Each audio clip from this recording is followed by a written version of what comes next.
to, because I don't want to be responsible for anyone having to skip a meal. We got a lot of work to do. We got 3 hours, so if you got something to write with and write on, take notes. And we will be taking one break in the middle, and I'll be taking your questions. We already got questions coming in before I've even started, so I know we're going to have a ton of those. I'm going to break between subjects, take questions. I'll do another break, take questions.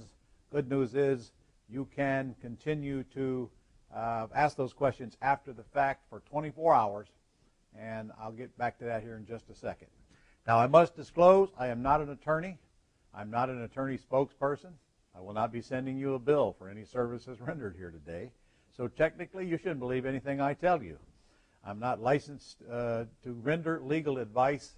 However, I have been around a long, long, long time, and the lessons that I've learned over the years, I'm going to give you here today, but you literally need to take them at your own discretion, and you should get legal advice before you make any major moves about anything we discuss here today. And honestly, should have an attorney involved in any legal transactions that you do.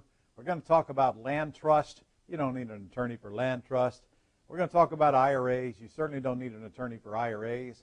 But when we get into this entity structuring stuff, you probably are going to need an attorney, and most absolutely guarantee you'll need an attorney when we get into the estate planning stuff. And I've just described pretty much what we're going to talk about today. Land trust in detail, IRA in detail. I'm going to try to answer every question I've ever been asked. And then we're going to get into entity structurings, LLCs versus Cs. When do we need them? What do we need them? What do we need them for? And who owns them? And how do we, how do we take title to properties? And then tie all that together so we can actually look at a coherent plan that I've never done before in one place in a session like this. I've taught this stuff in pieces in various events. If you've been to my boot camps, you've seen some of this, but not all of this in one place like we're going to put it today. And I'm doing it because you requested it. So here we go. Get ready. And I hope you're in a nice, quiet place where you're not going to get interrupted. You should have gotten a document file if you registered for this event. We emailed it to you, but sometimes that does not necessarily mean you got it. If you did not get it, please notify us, and we'll try to get that out to you immediately, even while we're on this live simulcast. Now, these are pretty important documents. I'll discuss them when I get to them. They're all available on our Gold Club site, but I thought it would be nice to have them in front of you while we're having the discussion. Now, every document that I sent you, well, with the exception of one, I'm going to put up here on the screen so you can see what it looks like. But it'd be nice if you had these things printed out so you could refer to them as we go through this series. I already told you pretty much what we're going to cover. All of these items on your screen here and how they all work together.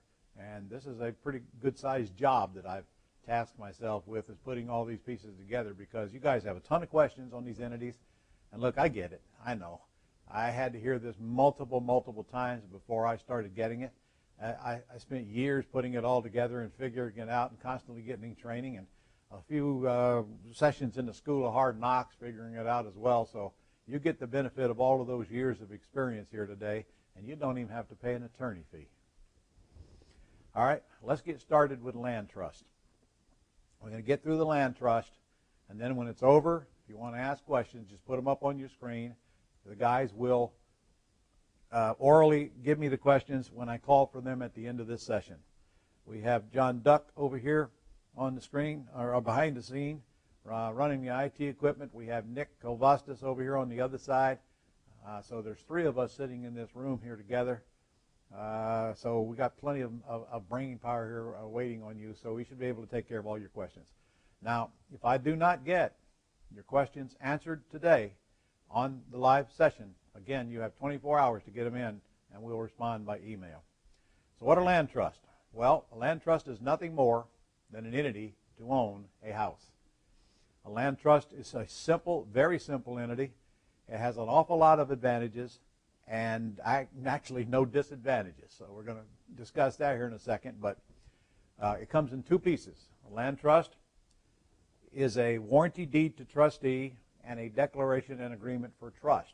I'll put them up here in a minute. You should have those in your downloaded file already, and if you don't, they're on the Gold Club site under Resources, and then you just put it up in the search box and they'll bring up those agreements. And by the way, if you're not a Gold Club member, go to ronsgoldclub.com and become one, because it's the best bargain in real estate today.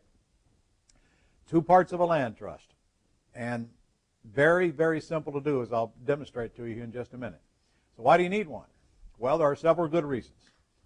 Number one, when you put your property in a land trust, you don't own the house anymore. The trust owns the house, but you may own the trust. If you don't own the property, a lien or a judgment against you personally cannot attach to a house you do not own. That in itself is plenty of reason to have a property in a land trust. You lose no control. You lose nothing. There's no penalty. There's no downside. If you have a property now, you put it into a land trust from that day forward. Land trust owns house. You own trust. You lose no control. You still make all the decisions, and wherever the money was going before you put it in, the money will continue to go after you put it in. But by putting it in a land trust, your name does not show on public record anymore, and nobody searching for your name will find any asset that you own. In addition to that, they're easy to transfer. If you're transferring a land trust to an investor, most likely, you can simply assign your beneficial interest in the land trust to the investor, as long as the investor is hip and knows what's going on. I mean, you likely won't do this to an owner-occupant, because you could, but try explaining it to them. Good luck with that. But when I assign my interest in the land trust, nothing changes downtown, because the land trust still owns the house. Therefore, there are no transfer taxes. There are no closing costs at all. I fill out an assignment of beneficial interest and hand it to my buyer. Buyer hands me money. They now own my trust. If they want to appoint their own trustee, which most will, they simply fill out an appointment of successor trustee form, all of which, incidentally, are on your Gold Club site. And now they own the trust, but the trust still owns the house. So since nothing changed downtown, there are no closing costs. And so we have privacy, and then we have ease of transfer, and then we have protection against liens attaching to the property that happen to attach to us. Do I need an attorney? Well, I don't know. Let's go through the documents here and see if you're going to need an attorney. You'll have to make that decision. You're going to need an attorney, but whether you need an attorney to put a house in a land trust here, let's see. Your choice. Let's take a look at your deed. If you happen to have a deed in front of you right now, I hope you do, because we sent it to you, take a look at the blanks at the top. This is a 2-page deed, and by the way, you can't have front and back when you're recording. This deed must be recorded, so it must be 2 pages or all on one 8x14. You should check with your local courthouse to see what size they will allow you to record, and that'll tell you how to print out this deed off the Gold Club site. Take a look at the top. It has a place for the seller to sign. So the seller is signing a deed to the trust. If that seller is you, then you will be the ones signing the deed to the trust. If you're taking title to a property from a seller, then the seller will sign the deed to a trust. Notice nowhere on this deed is there a place for the buyer to sign. There's only a place in the next line down there for the trustee. We're going to get to who's going to be your trustee, but it's going to be an entity. So whatever entity, it don't have to be, it can be a person, but whoever that person or entity is will go in the blank where it calls for trustee. And then after that, it'll call for a trust number. I use the house number as the trust number so I can easily look at the deed and tell what property it belongs to, because if you look below, you'll see a place for the legal description, and it's rare you can read a legal description and have any idea what house this is that's in this trust. So now take a look at your deed. You got a date. I'm sure you can handle that. You got the sellers. I'm sure you can handle that. And you got the trustee. I'm sure you can handle that. And then you have the trust number and the legal description. So far, do we need an attorney to fill in those blanks? If you think you do, then get an attorney. They would love to do it for you in exchange for money. Now look at the second page. It calls for the signature of the seller and the notary. That's it. The notary must sign the deed or you won't be able to record it, and you'll need a witness. And so you have a witness, a notary, and the signatures of the seller. Voila, you have a deed done. Now, you should put in the upper left-hand corner of this deed, if you're filling them out for yourself for your current existing properties, you need a prepared by and returned to. That means your name and address, or somebody's name and address in the upper left-hand corner, so the courthouse will know where to send the deed after it's been recorded. So that's how simple the deed is. Now let's take a look at the trust agreement itself. So, by the way, when people ask me, how do I form a land trust? The answer is, you fill out that deed and record it. Voila, land trust is formed. It says warranty deed to trustee.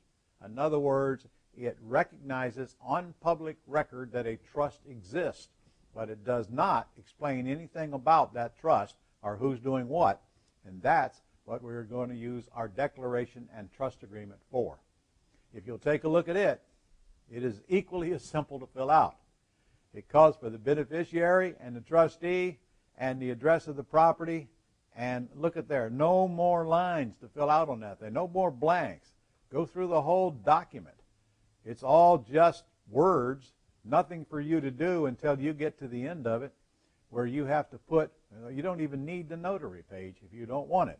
There's nothing wrong with getting a trust agreement notarized, but there's no requirement that you do. And then when you get to the back page, it calls for the trustee and the beneficiary. I'll tell you who the trustee is in a second. But obviously, that's pretty easy to fill out. 5 minutes, this thing is done. And then there are places for witnesses and notaries. Up to you if you want to do that or not. But then the last page is nothing more than who owns the beneficial interest and what percentage do they own. We're going to have a discussion on that as well at the end of this simulcast on how you own entities. So if it's husband 50%, wife 50%, then you clearly state that right there. If it's husband 49 and wife 51, like it should be, right, ladies? You put that right there. Or if it's an entity that owns the land trust, then you would put that right there. Now you're done.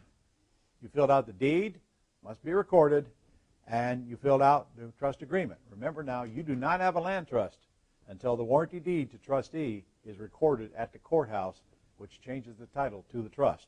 Now your land trust is established.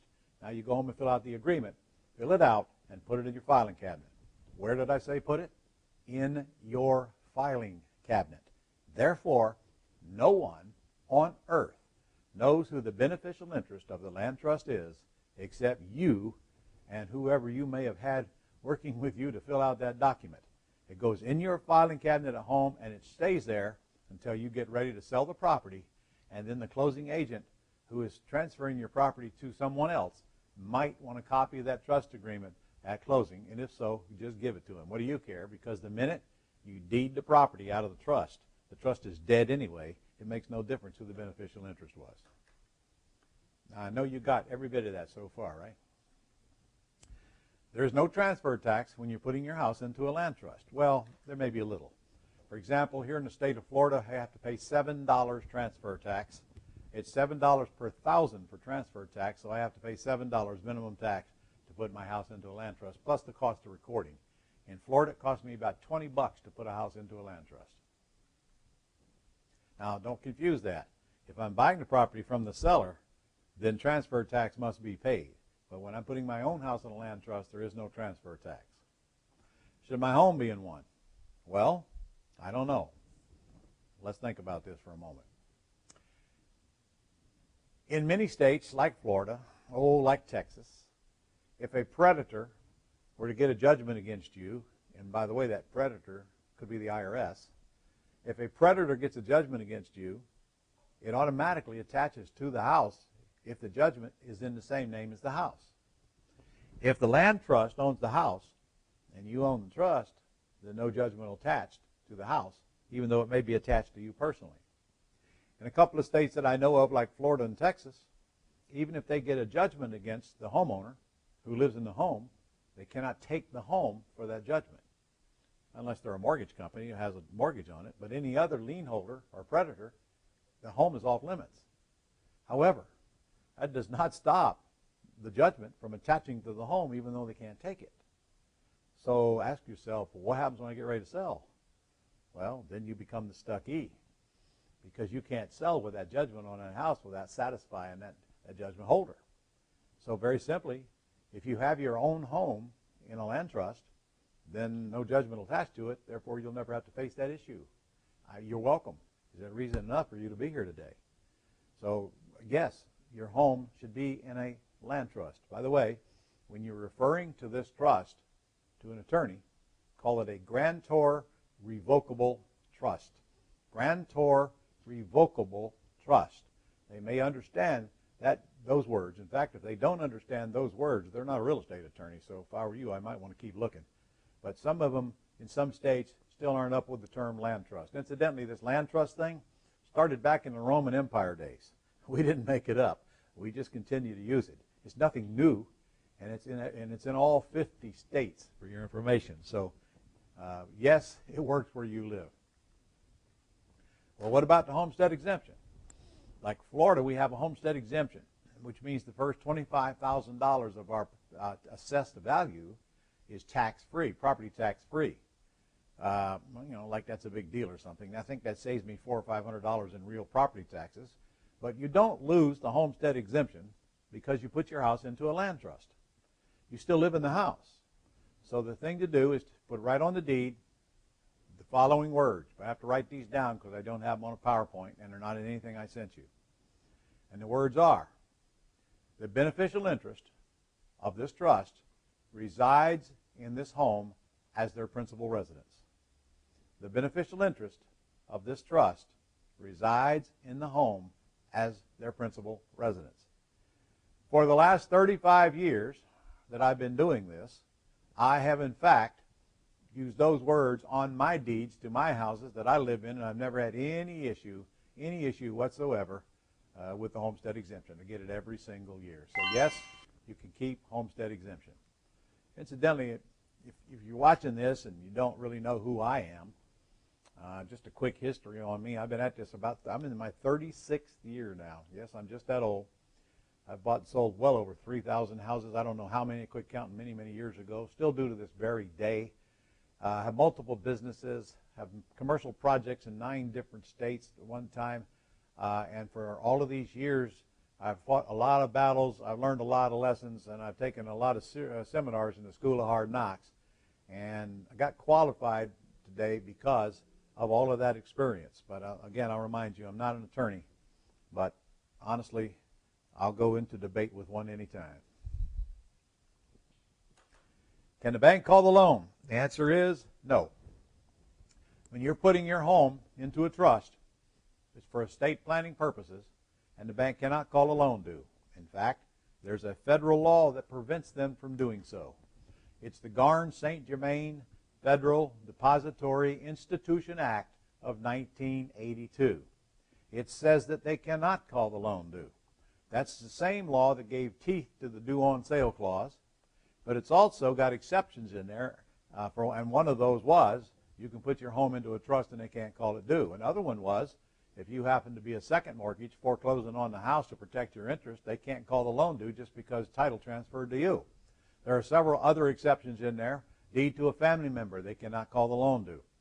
So when you get a chance, look up Garn-St. Germain Federal Depository Institution Act of 1982. You'll probably find it pretty good reading because honestly, most people would never take the trouble to do that. So don't worry about the bank. They know they can't call it due. They're not going to question you about it. I've literally seen letters from banks stating Garn-St. Germain when people requested, well, can I put my house into a trust? They cannot stop you. You do not need their permission to put your house into a land trust. Well, what if I want to get a bank loan after I put the house into a land trust? Well, that means you're probably going to have to take it out of the land trust, put it back into your name, close the loan, and then put it back into a land trust. The bank can't stop you from putting in a land trust, but in my experience, they're going to want to see the house in individuals' names when they close the loan. I don't know why. Maybe they just don't understand the land trust stuff. Maybe they don't think they have a good lien on it if it's in a trust, even though you personally guarantee it. None of that is true, but hey, it's their decision, it's their money, so it's their rules. So if you want to refinance, and you know you're going to refinance, might as well go ahead and do it, then put it into a land trust. But even if you have it in a land trust, there's nothing stopping you from pulling it back out. That just means the deed goes from the trustee, as trustee, back to you. Then when you close the loan, you can do it at the same closing table. In fact, should. You might want to have the closing attorney that closes the loan go ahead and record the deed back into the trust. I've done it a couple of times. Since I don't refinance much, since it's against everything I teach, it's not something I do on a regular basis, but it's what you're going to have to do if you want to refinance. A land trust needs no tax return, no federal ID number, no EIN number, and no bank account. A land trust will not be receiving money. A land trust will not be paying bills. We're going to come back to that in a little while. A land trust has no federal filing. There's no tax return for a land trust. There's no annual report due for a land trust. As far as the IRS is concerned, it is a see-through entity. I read that in the code myself. IRS don't care how you own the property. They only care how you report the income so they can get paid. So a land trust, again, is an entity to own a house. That's all it is. Do not confuse it with a business entity. Some attorneys confuse it with a business trust, and they give bad advice based on their misconception of what a land trust is.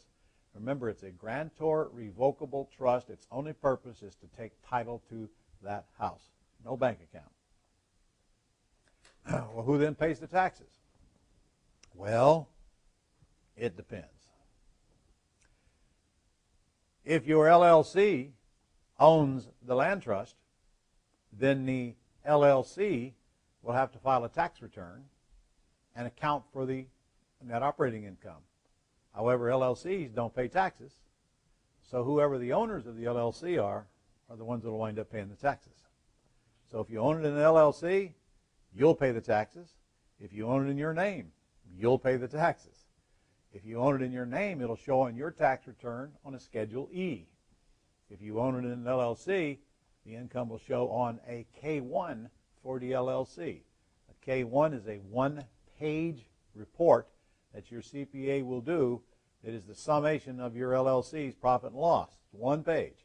Doesn't show any of the assets, doesn't have any addresses of the properties. It just shows the profit and loss of the LLC, and then that profit or loss goes over to your personal tax returns and is shown there. So whoever is getting the money from the property that's owned by the land trust is the one that's got to account for the income and the expenses and pay the taxes. All right, this is always a big question. Who is the trustee? Well, in my opinion, and this is my opinion because there are going to be conflicting opinions on this, I am always going to have one of my entities be the trustee, which could be an S Corp or a C Corp or a LLC, usually an LLC. There are about half of the states that do not recognize land trusts. There's no statute on them. Therefore, those are the states that are likely going to say that an individual should be the trustee. There are states that state an individual should be the trustee. However, that would not stop me from making an entity the trustee. You see, I don't want an individual's name on public record as a trustee. Even if the words as trustee are after their name, the world doesn't know what as trustee means, and as far as they're concerned, that person owns that property. And that's not a big deal unless that person gets into trouble and they're trying to chase them for liens and judgments. Now, they're not getting that property because that person's the trustee, but still somebody's got to go explain to them the rules, and that means legal fees, and that means a bunch of crap I don't want to have to deal with.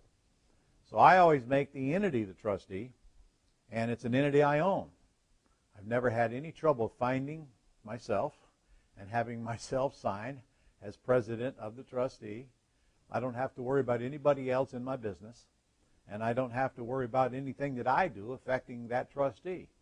Now, that trustee is not liable as a trustee. Neither is the beneficial interest. But that doesn't mean they can't be brought into something if there's some kind of an issue. And, I've just learned keep people off title as trustee. Now, I've always said, well, okay, what if the state says that only an individual can be the trustee, which incidentally, Florida's not one of those. So what's the worst going to happen? Well, then I'll fire the entity and appoint an individual trustee if that were to happen. And one word of caution, if you do have an individual trustee, then I would suggest you do not use anybody with your last name as on public record. So make it somebody you know or employee or whatever. But again, I have no reason not to use an entity. I will use an entity, and I would do it in all 50 states. My opinion. So who's the beneficiary? Well, that is whoever you want to get the money. Who do you want to have the benefits of the land trust? Because you see, there's going to be variances in that based on your particular situation. When we get to asset protection a little later, and we talk about entities and structuring them and all of that, your beneficial interest could be your IRA. It could be you as an individual. It could be husband and wife jointly. It could be your children. It could be an LLC. It could be a C corporation. It could be all of these things. So we'll have to decide that when we get into the discussion of what we're doing with all these entities and why, and then it'll become abundantly clear to you who the beneficial interest is. Ultimately, it's all going to come down to you in one way or another, but you may not be the beneficial interest on public record. More on that later. Would an LLC work instead? I get this question a lot. The answer is yes. You can take title to properties in your LLC. Many do. However, there is a downside. Let me see if I can explain this to you. If I take title to a property in a land trust, I've only got one house in one trust. I've got one egg in one basket. If something happens on that property, only that house is affected. Whereas, let's say I take title to 10 houses into one LLC.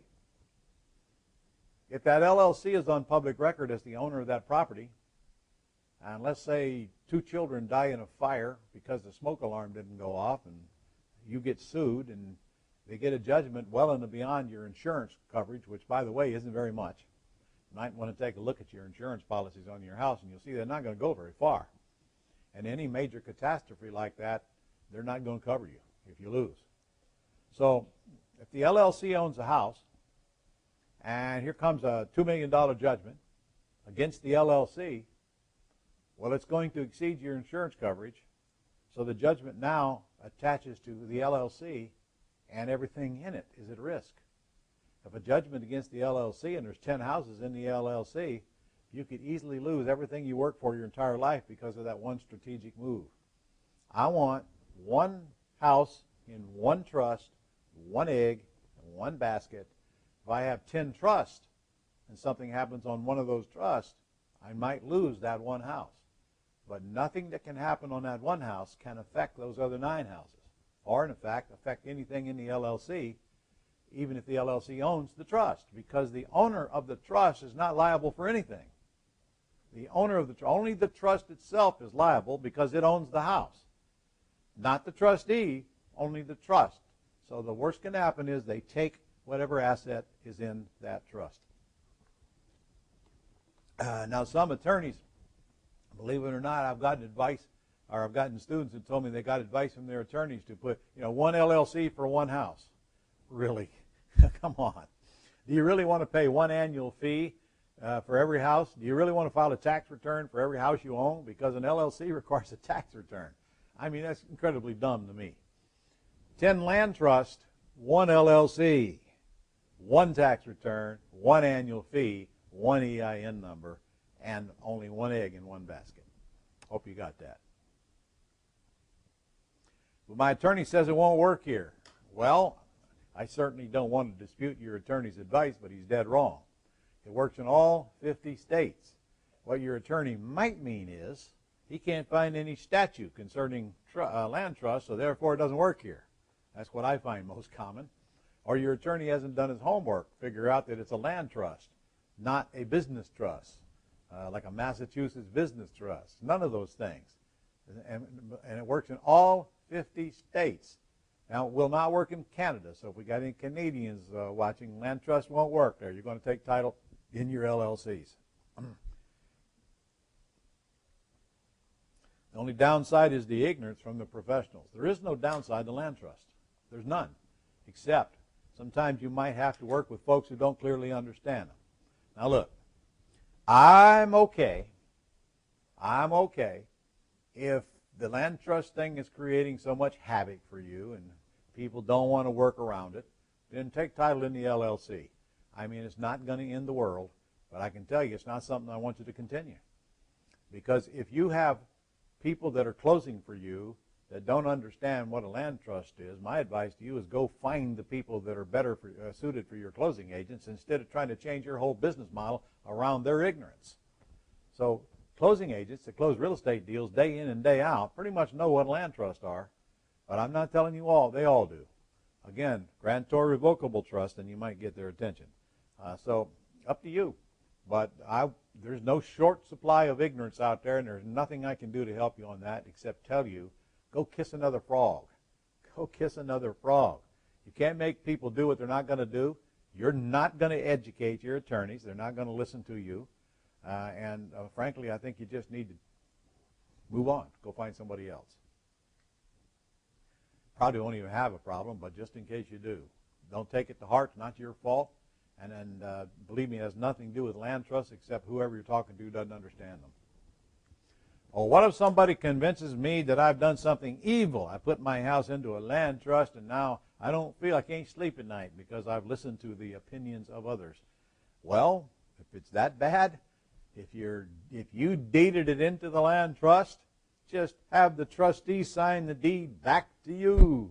It's that simple. Easy in, easy out. Certainly don't lose sleep over it. Like I said, there is no downside to a land trust. No reason not to use it. Well, my attorney told me to deed my properties to my living trust. Oh, my goodness gracious. All right. We're going to get into a little bit of estate planning stuff here at the end, but let's just play a game. Some estate planning attorneys will advise you to deed your properties into the living trust so that when you die, the state gets nothing. And they're almost right, but with one huge fatal flaw. Let's go back to my example of the 2 children dying in a fire. You have 10 houses in your living trust. We'll just say they're all free and clear. You have $2 million worth of houses there. Fire happens on one of them. You get sued. $2 million judgment. Your insurance only covers $1 million. Here comes $1 million judgment against your living trust because you've titled your properties to your living trust. Now, what's in your living trust? All 10 houses. Gone until that judgment is collected. And just for the record, they might be worth $2 million, but that's not what they're going to sell them for. And by the time they get through taking all the fees and all of that out of there, I mean, you'll be lucky to have anything left to satisfy that $1 million judgment. So all its time, all you work for, gone. And that doesn't include all the other stuff that's in the living trust besides those 10 houses, like everything you own. Don't ever, ever, ever title your property to an entity that you do not want to put in jeopardy. Never title your property to a living trust. Never title your property to your IRA. We're going to talk about how to do that correctly here in a little while. Now, how do you fix it? Because you might be watching and already have properties titled to a living trust because your estate planning attorney told you to. No asset protection attorney would ever give you that advice. And sometimes these two are contradictory. So when you do get your estate done, you want to make sure you're dealing with one law firm, then you have estate planning here, asset protection here, tax reduction protection here. You need all of these 3 entities involved to make sure we have a coherent plan. So one don't penalize the other. So how do you fix it? If you have your properties deeded to a living trust, simply have the living trust deed them to a land trust and then make the living trust the beneficial interest of the land trust. Now you have one house in one land trust, one egg in one basket. Catastrophe happens.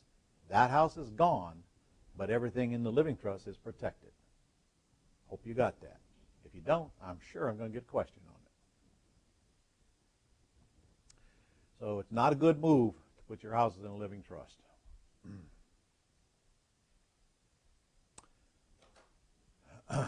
One egg, one basket. All right.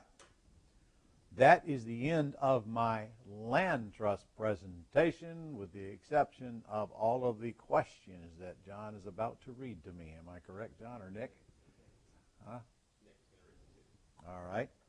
Want to put me back on the camera here? Yeah. All right. Fire away, Nick. I did get a lot of questions before you got into it. Do you want me to read those too, or you just want me Did to I start? answer them? If I answered them, there's no reason to answer them again. If I didn't, I will certainly do so. Okay. How many you got? I have about 20 questions. Oh, my goodness. Okay. How many of them are the same question? They're all pretty different, so. Okay. Fire away. We'll All right, see how many Susan we May. can knock out. All How right. do I terminate a land trust if I want to create a new one? How do you terminate a land trust if you want to create a new one? I assume that means for the same property. You don't need to terminate the land trust, but if you need to, you can just have one trustee deed it to the next trustee and create a new trust agreement.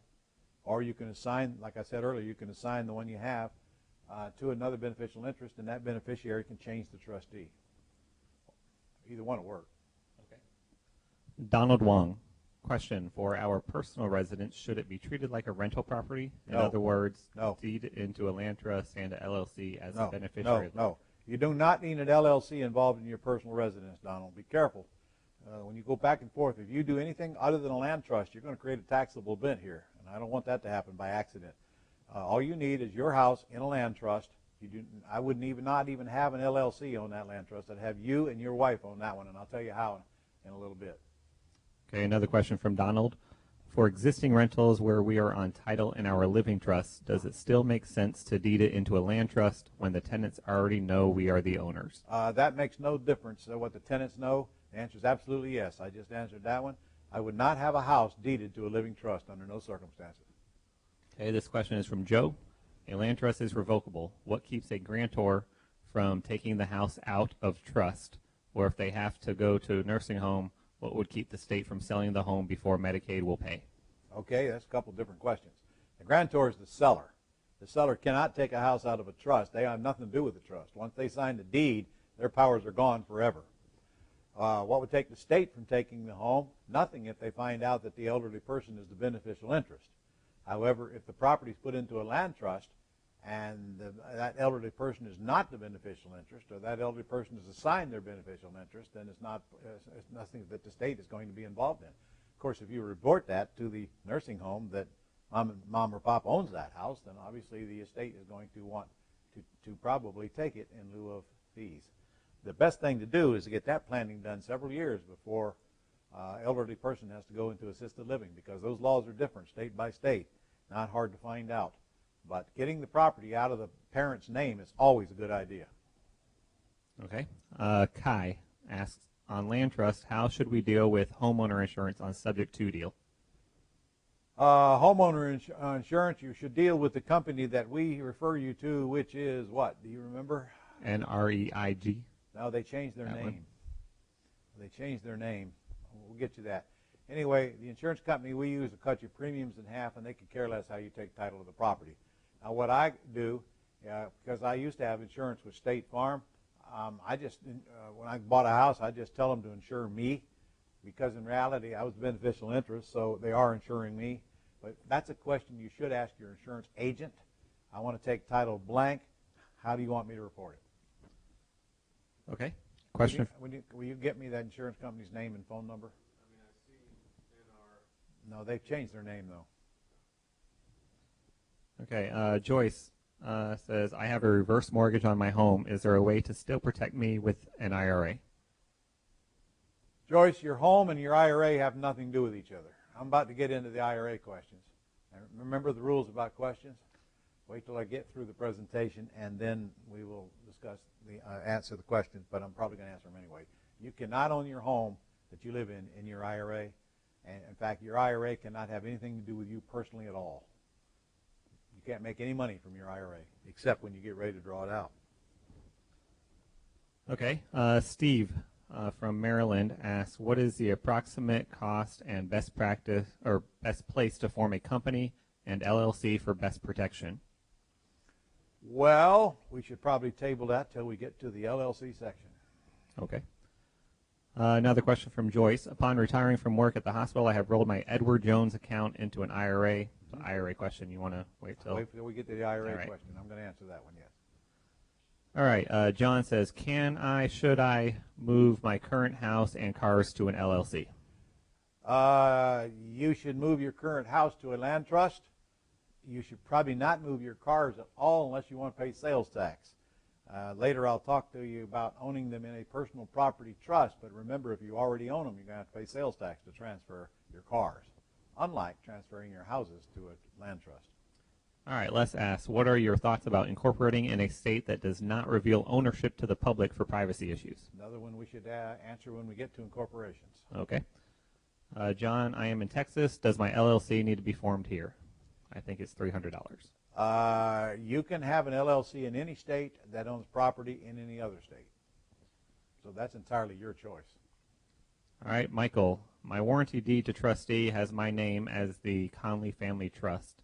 Yes. But I am the only Conley in my family. My brother died from an accident and mother remarried with different last name. Since I am the beneficial interest, what do you recommend? I don't recommend anything.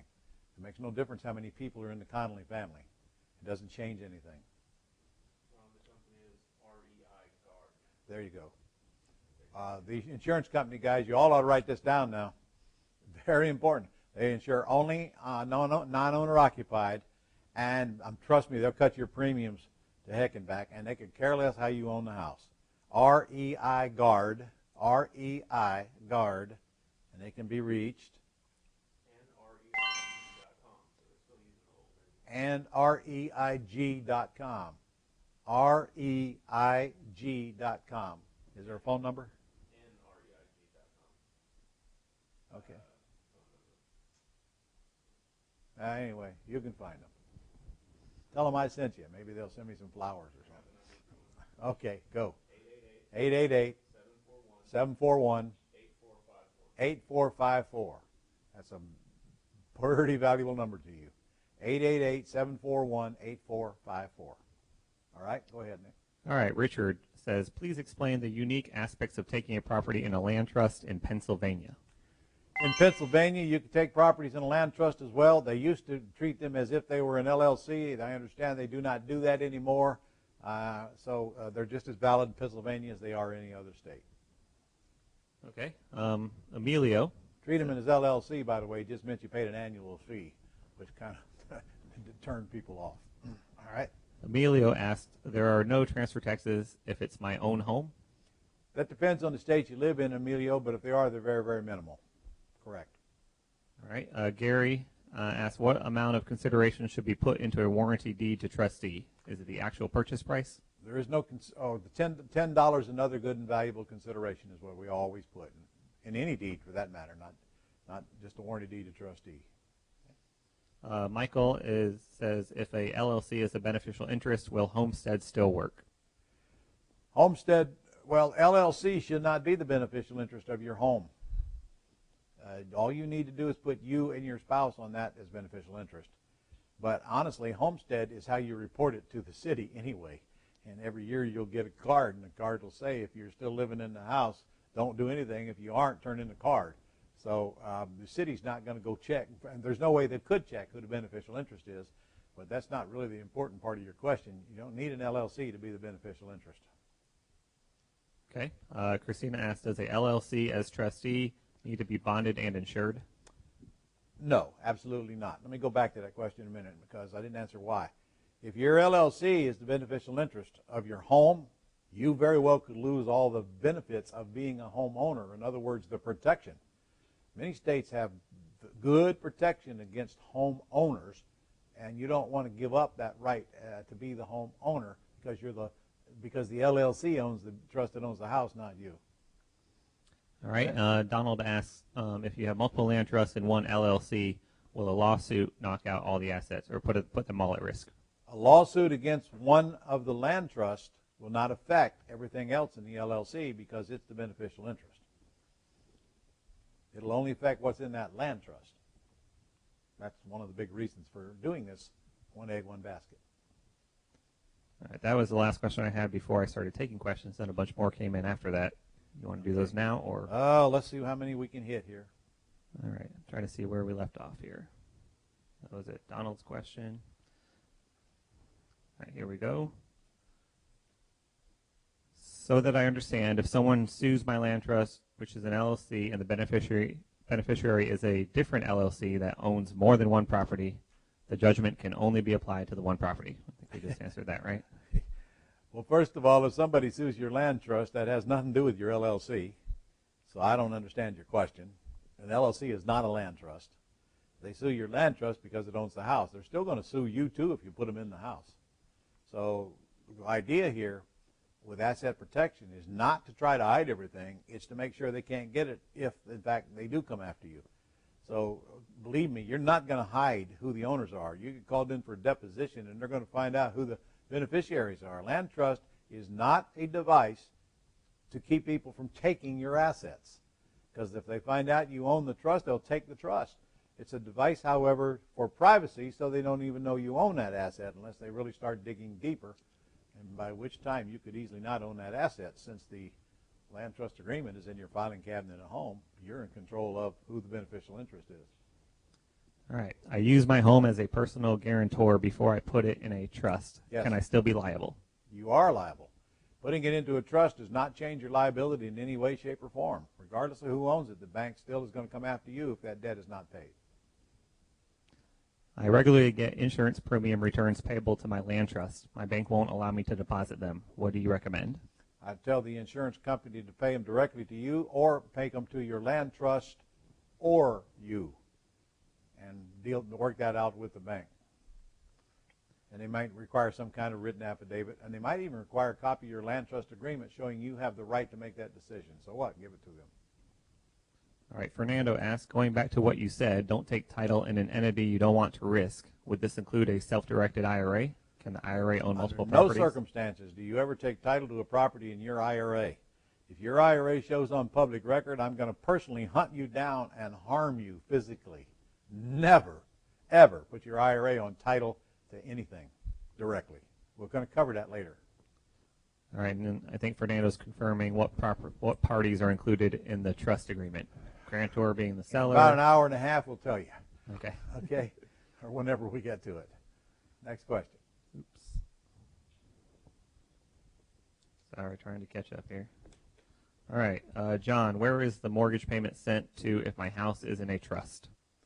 The mortgage payment is sent to whoever it was before your house got into a trust. Whatever bank is your lender, that's where the payment's going to go. Makes no difference who's on record as the title holder. Remember, it's where the money goes and where the money comes from. That's all the IRS cares about. All right, Hussein asks, how can kids take over after death? Later. All right, can I transfer my home to a land trust if it is not free and clear? Absolutely. The bank can't call the loan due. We went over that. Garn St. Germain. Okay, who is the beneficial interest for insurance purposes, and who? Has nothing to do with insurance. You're the beneficial interest. We covered that as well. It's either you, your LLC, or your IRA, or whoever you want it to be. Who do tenants make their rent payment to? Who you tell them to. Actually, that's part of our package at the end as well. Okay, I'll let you take that later. All right. Joe, when taking a property subject to, how do I get insurance in my name? Covered that. Okay. When buying a house in a trust, do you put XYZ LLC trust, or do you need to just use the name of the trust? You need the name of the trustee. It's a good point. The name of your trustee must be on your deed or you have a title problem. So if it's ABC LLC as trustee, then your deed should read ABC LLC as trustee. That's where you put it in the trustee's name blank. All right, 3 more questions.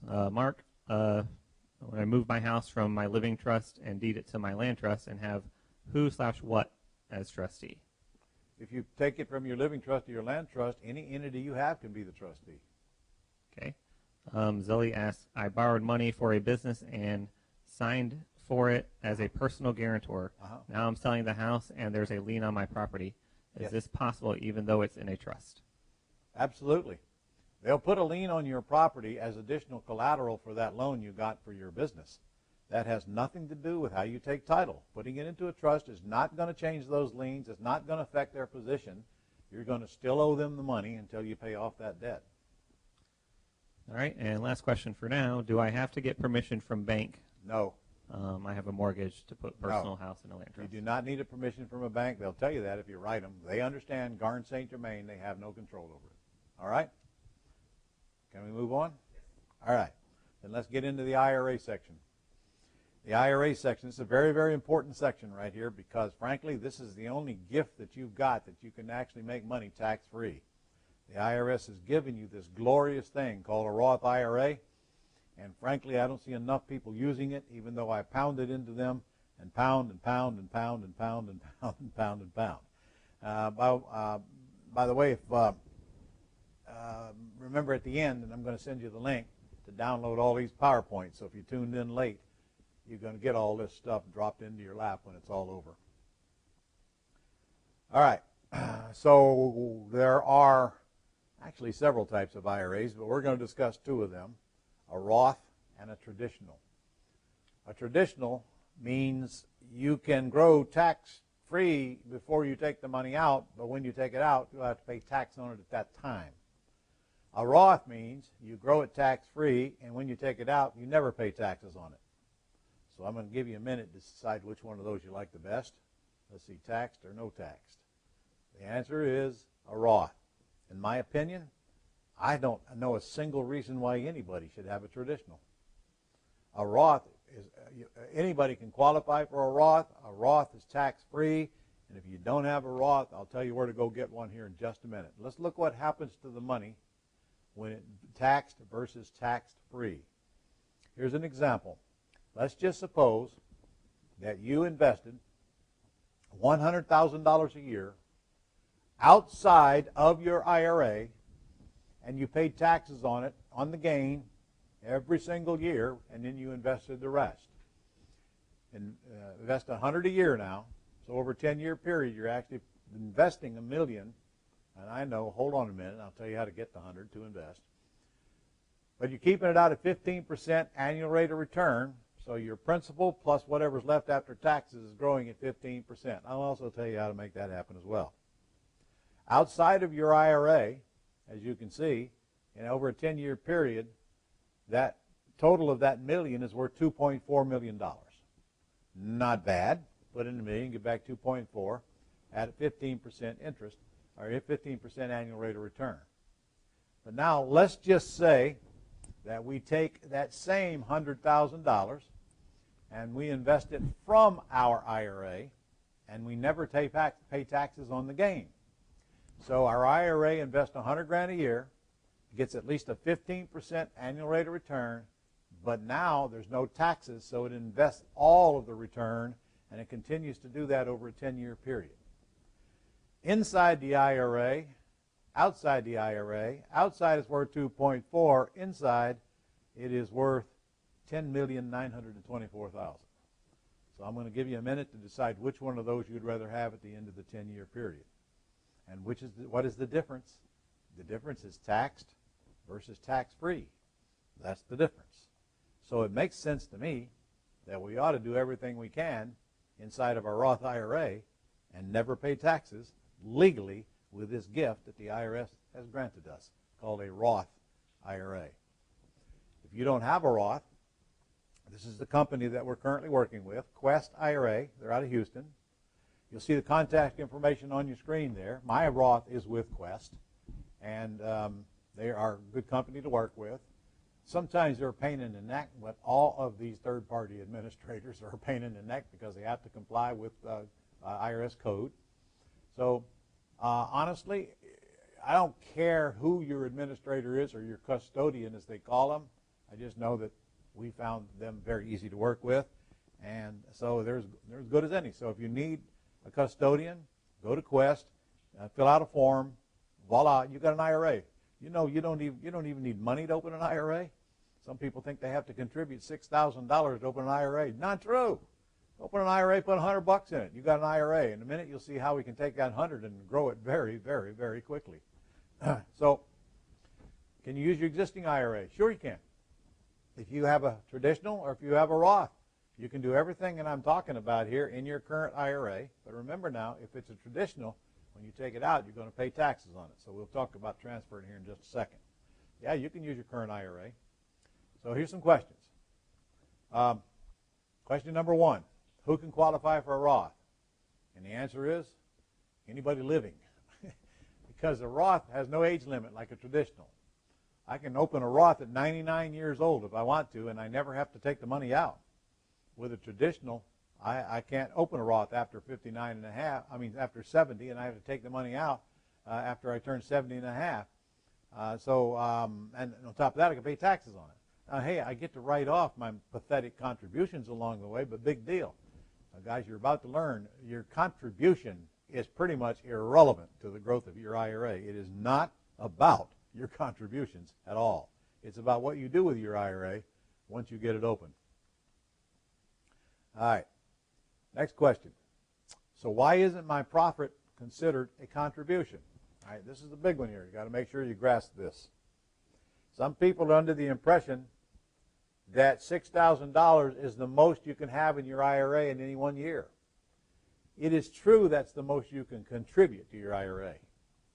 But it is also true that there is no limit as to how much profit your IRA can make. It is unlimited. And I'm about to show you what that means by using some examples.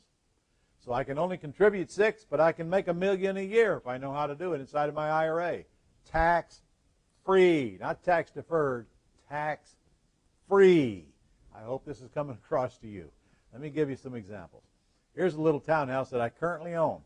I paid $25,000 for this townhouse at an auction. I didn't actually. My IRA bought it. In fact, my IRA still owns it. It's right down the street from my office here. The house, when I bought it, it was worth about $75,000, and in 2005 it was sold for $140,000. So it kind of tells you about the hit we took. Now, I bought this a few years ago when the values were lower than they are right now. I'd never be able to buy it this minute for $25,000, but I'd still be buying it for less than $75,000, way less. So here's what I did with it. My IRA wrote the check for $25,000, and 9 days after buying it, I installed a tenant buyer in it as is. They gave me a $3,000 non-refundable deposit, and they gave me $900 a month rent. Now, there wasn't that much wrong with it, but it needed a little bit of work. But I sold it on what I call a work for equity, which means they do the work with their money, their labor, and ultimately go get it refinanced, and I give them a discounted price. Remember, I said it was worth $75,000. I sold it for $69,900. Now, this property had a $280 a month, still has a $280 a month association dues. So out of that rent, I only netted $620. So take a look at $620 times 12. That's $7,440 a year I net. I don't net it. My IRA nets on that little townhouse. Let me ask you, is a 35% annual rate of return okay for your IRA? Tax-free, I might add. So I paid $25,000 for it, but remember I got $3,900 of that back within 9 days, so I only had $21,100 in it. My IRA only had $21,100 invested in this property, and if I did nothing else, that's a 35% annual rate of return by itself, which is probably better than any mutual fund you're going to buy. But what I did was I borrowed $30,000. I didn't borrow it. My IRA borrowed $30,000 from a young lady on a 5-year loan at 7% interest, private loan, secured by a first mortgage on the property, and amortized over 5 years. So in 5 years, property's free and clear again, no balloon. Now the IRA borrowed the money. I didn't borrow it. Okay, there was no personal guarantee, so the IRA borrowed $30,000 and literally came home with $8,900 more than it had in the house. If I borrow $30,000 and I only had $21,100 in it, that's $8,900 the IRA gets and grows tax-free along with the $3,900 that I collect from the deposit and the first month's rent. So in reality, my IRA got $12,800 worth of cash out of that property right up front,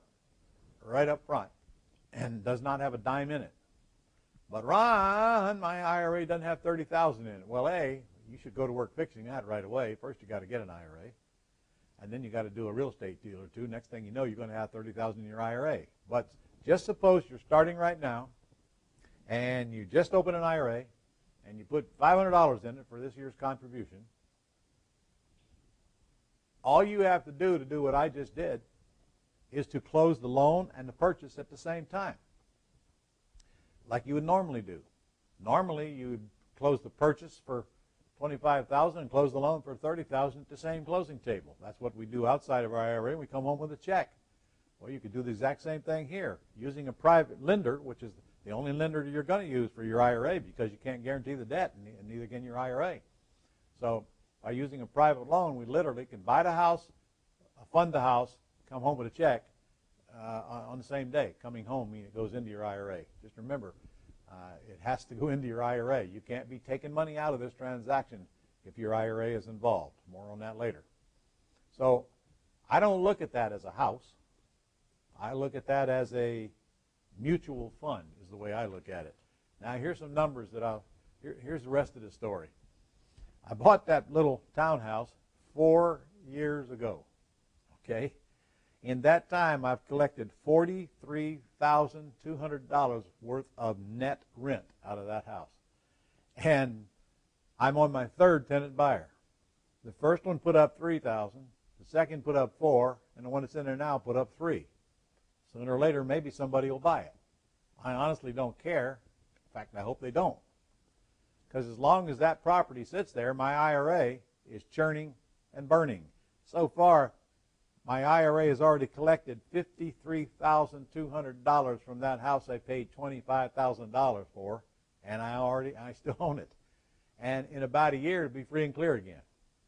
So I want you to digest those numbers and ask yourself, how come I don't have myself 20 or 30 of these little things? I don't have any money in it, don't have any credit in it. My IRA owns it, and I don't pay taxes on it now or ever. All right, here's another little one. Example. Now, this might even open up a whole new opportunity for you. This is a little piece of crap. This is a nice little gorgeous home that I bought right off the auction site. My IRA bought it. It's actually a piece of crap. Okay, it's on the west side of town. I paid $13,200 for it. My IRA did. I looked at this thing and I said, holy crap, there is a house on it. It's got to be worth that. The land's got to be worth that. So I bought the house right off the auction, and for $13,200, I got a home, free and clear. And that house, if it were in good shape, probably would not be worth more than in the 60s, high 60s at the most. That would be my guess. But it wasn't in good shape. It needed $20,000 or $25,000 worth of work. Now, I did not want to renovate it. What I did was I had this brilliant idea. Maybe my contractor would like to get into the business of buying and selling houses. So I asked him. I said, Chris, why aren't you doing this? He said, well, Mr. LeGrand, I just don't have the money. I said, well, what if that weren't a problem? Would you do it? He said, sure, I'd love to. I said, well, I'll tell you what, I got this beautiful home. Actually, Chris, it's a piece of crap, but you can make it beautiful. It's on the west side of town. So I sent him over to look at it. I said, I'll lease option that house to you for $39,000. As is, of course. You fix it, your money, your labor, and then you go sell it, and you make the difference between $39,000 and whatever you sell it for. He said, that sounds great. I said, well, I'm going to need you to pay me $600 a month rent, and I'm going to need $2,000 down. He says, well, I don't have the $2,000. I said, well, that's not a problem. I'll take it out of your next job, which is exactly what I did. So Chris took over the house. He lease optioned it from me. And his goal was to go fix it up and resell it and make a profit. And if I would have done, I sold it to him as is, don't forget that. And I already got $2,000 down from him in effect, because that's $2,000 less I had to pay him, and I get $600 a month rent. So now let's look at the rate of return here.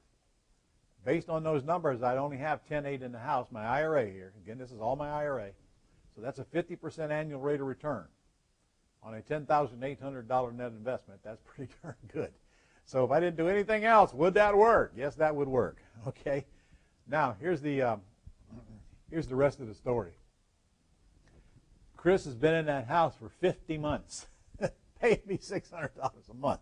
Actually, I think he moved into it. I don't think he ever. I know he didn't fix it and resell it, but I think he's living in it. So what do I care? So far, he's paid me $30,000 in rent, and he still owes me $37,000 on the house. Now, I don't know how to compute that rate of return, but I think it's pretty good. I haven't never stopped to take a look at it, but I know it's infinity plus, I can tell you that. Infinity means if you don't have any investment, what's your rate of return? Now, I'm bringing this up for a really cool example of what you can do with your IRA. I love these cheap houses. I don't really want to renovate them, but I love these cheap houses from a work for equity point of view. So now, let's say I didn't have the $13,000 in my IRA's bank account to buy the property. Well, you know the routine. I could just go borrow it. Could I go to a friend or a relative or somebody I know and get a $20,000 loan on a house that's worth in the 60s renovated? Of course you could. Of course you could. At 7% for 5 years, and my payment would only be $396, my rent is $600 a month, I'd still be making a ton of money and I wouldn't have a dime in the house. In fact, if I borrowed 20, I paid $13,200 for it. Simple math, isn't it? So, can your IRA do this? Again, I look at these things as mutual funds. And what a great way to grow your IRAs tax-free. I'd love taking the cash that's in my IRA and buying houses and paying all cash for them. And this is my favorite exit strategy, incidentally, is this work for equity stuff. Work for equity simply means I put the tenant in the house with an option to buy. They do the work with their money, their labor, and the agreement clearly states that they're responsible for all of the repairs. By the way, you'll find that agreement on the Gold Club site under Resources. Go down under Sweat Equity Lease Option Agreement, and that's where you'll find that agreement. So I got cash now, I got cash later, no short sales, no long costly entanglements, no tenants, no repairs, no contractors, no nothing. Buy the house, hand Chris the keys, and forget about it. Set it and forget it.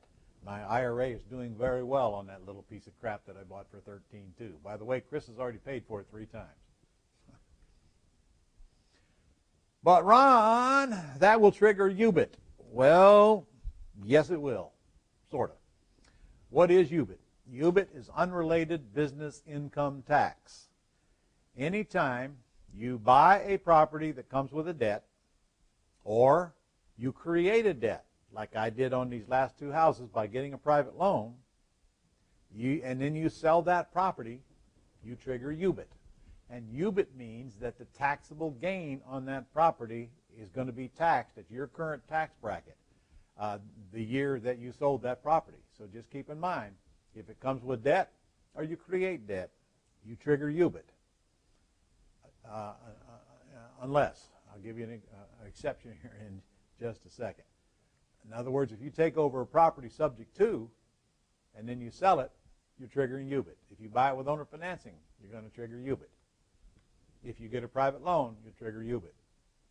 But what most people don't know is that in 2010, they passed a new regulation that if your house is paid off at least 1 year before you sell it, then it does not trigger UBIT even if it had debt during the time you owned it.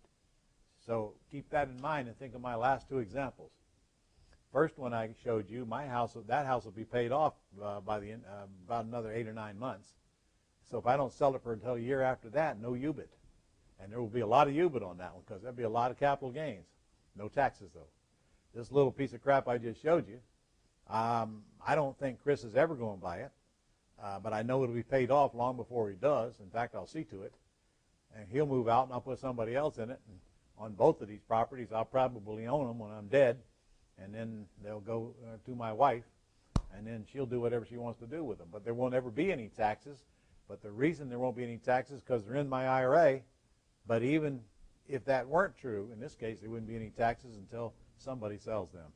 So this IRA is a really cool thing, guys. You've got to start using your IRA. It's foolish for you not to, because I don't know how long this gift from the IRS is going to be available to us before they go screwing it up. There's an awful lot of money sitting in IRAs around this country that the government is not getting income taxes on, and I can assure you they're looking at that in their fundraising quest. So if I were you, I'd buy in your IRA like a bat out of hell, as fast as you could go. Everything that I can do in my IRA, I'm going to do. I'm going to do. You get to the point where you don't have to have the cash flow to live on, make it an IRA deal. And frankly, if you're not at that point, fix that problem first. That won't take long, and then start making most of your deals in your IRA. If you've got a job or a business right now and you're living now, then do them in your IRA. Remember, it's your money. You get to take your money out of your IRA anytime you want. Nobody can stop you. Your contributions you can take out anytime you want, tax-free. And even your profits you can take out after you're 59 and a half, tax-free. But you can still pull your profits out along the way if you have to. The worst case is you have to pay income taxes on those profits. So what? You would have paid them anyway outside of your IRA. So don't ignore this gift. Anyway, the goose lives. Those two gooses are still going to live. They've lived for years, and they're going to live for more years, I expect. And my IRA is just going to keep growing and growing and growing because of those. Those are just two of the properties in my IRA. What do I collect if I wholesale them? You see, I taught a lot of people how to wholesale houses, but unfortunately, some of them get in that wholesale mindset and they never get out of it. And that's sad. I could have wholesaled these houses, but what would I have made? About the same amount of money that I brought home out of the loan. So instead of wholesaling them, go get a private loan to fund them, sell them on work for equity, still get cash up front, get monthly cash flow, keep the golden goose alive, build wealth, instead of just flipping a house and picking up a check for $10,000 and paying short-term capital gains on it, and then you have to go do it again and again and again. I like the residual income. I like the growth. Values go up. Debt gets paid off. Goose lives. IRA gets rich. Just say it. Work for equity.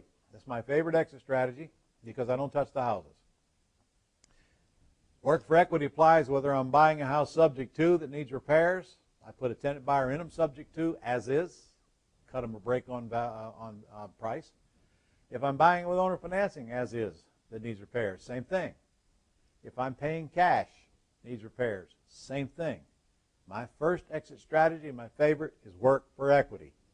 I'm not going to do it right now, but maybe when I get time, I'll spend some time with you and show you why you'll make the most money of any deal you're going to do. You'll make the most money from your work for equity deals, and you still get cash up front. So work for equity is no costly entanglements, no repairs to do, none of those things that people think come along with real estate. And there's a huge sub-market of people out there who would love to lease the house with an option to buy, and they can do the work because they can't qualify at the bank right now, but give them time to work and live in the house while they're doing the work, get their credit cleaned up or whatever issue is facing them, and over time, if they want, they can go to the bank and get a loan and cash you out. The good news is, or the bad news, whichever you want to call it, is that very few of them will cash you out unless you literally force them to get the work done and force them to clean up their credit or fix whatever and force them to apply for the loan. I don't want to do that. That's not my business model. I put them in the house, I set it, and I forget it, and I let it grow. And I do them inside my IRA, and the tax man does not come it. Oh, don't worry. I pay my share of taxes.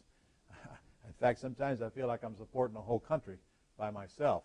But I'm also responsible and obligated to make sure I reduce my taxes the best that I can legally, and that, my friends, is what you want to use your IRA to do. If you'd like my Work for Equity course at a $100 discount, there's the website in front of you there. It's ronlegrand.com, WFE100. Go there, and for the next 24 hours, you'll get $100 off of my Work for Equity course, and it comes with a 30-day unconditional money-back guarantee, so go get it, grab it. I think you'll love it, because it's all about this beautiful system that I created back in the 80s when I discovered it by accident. So go pick it up while you get a chance to get $100 off of it. All right. More questions. Can my IRA rehab houses? Absolutely. My IRA rehabs houses well, my IRA don't do squat, but the houses in my IRA, absolutely. I have 2 rehabs going on right now that are inside my IRA owns them. Now, got to be careful. You got to make sure that the money comes from your IRA or comes from a private loan to buy and rehab the house. You cannot buy a house in your IRA and then spend your money to rehab it. That's a no-no. That'll get you in trouble. It'll get you big penalties. All activity having to do with that house must come from your IRA.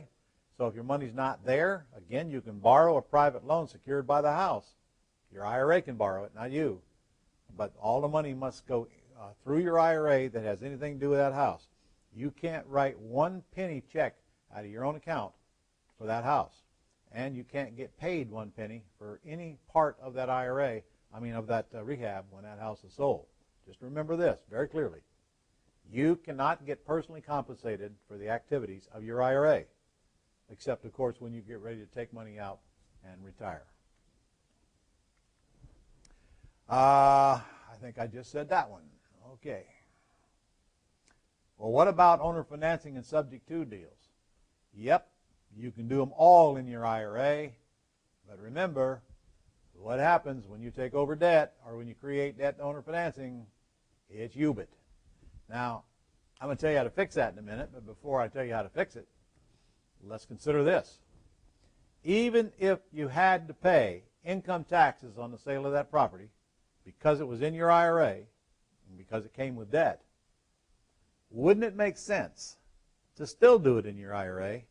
Because now all the profit sits in your IRA and grows tax-free forever. It's always better to grow tax-free than taxed.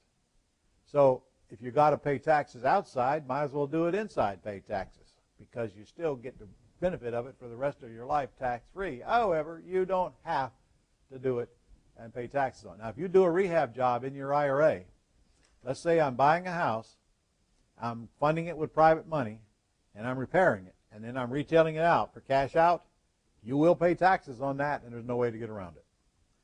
You will pay taxes on that property, unless you don't cash it out, unless you lease option it out, put a tenant buyer in there. And then you won't pay taxes until you cash it out. Or remember, if the debt is paid off within a year, at least a year before you sell it, you won't pay taxes either because it doesn't trigger UBIT.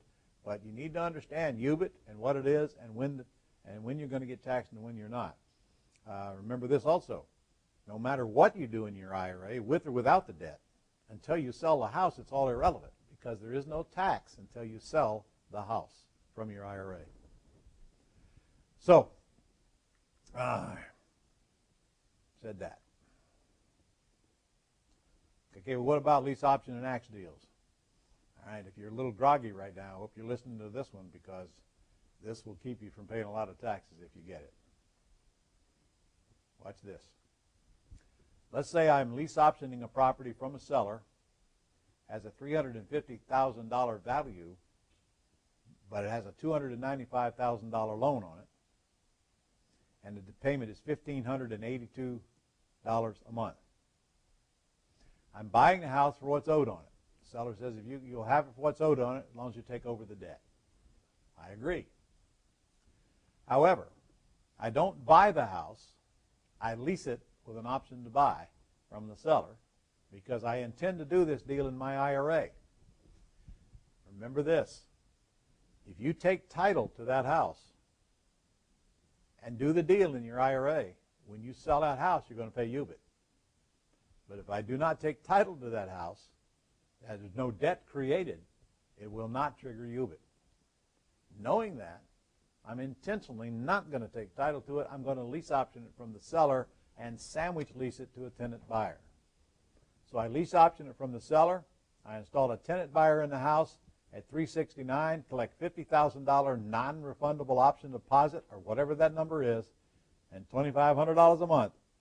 So I have a monthly spread. I have a big chunk of money that I collected up front, and they still owe me $319, and I only owe $295. Yes, I can do all of that in my IRA on a sandwich lease, which means my IRA just made $50,000. $50,000 from a simple lease option deal on a beautiful house in a beautiful neighborhood. And whatever the number, maybe it ain't 50, maybe it's 25. It's whatever you want it to be, but I guarantee you it'll be well above $20,000 for that non-refundable option deposit. I get $1,000 a month for every single month that tenant buyer stays in that house. I don't get it. My IRA gets it. Tax-free. Not tax-deferred, tax-free. And then when we get cashed out, we get another payday on the back end. So at the end of the 10-year period, we'll say we did this for a 10-year period, my loan pays down to $222, so I'm going to net $99,000 at the time, the difference between what my buyer owes me and what I owe my bank or what I owe my seller. And that's just that part. Over the course of this whole project, I'll net over $271,000 on this thing if it took 10 years, based on the numbers I just showed you, And if I lease it and sandwich lease it and then sell it at the end, all tax free. You think they understand this on Wall Street? They don't understand this on Wall Street. It's called leverage. Leverage using your IRA and not paying the taxes. No money, no credit, no risk, no repairs, no banks, no realtors, no short sales, no costly entanglements. And tax-free. God bless the IRS. And remember, however you do this deal, whether you buy it or whether you don't buy it, all the repairs go to your tenant buyer. Anytime I lease option a house, put a tenant buyer in it, they're always responsible for the repairs. I won't give them the keys unless they accept that responsibility, and they always do.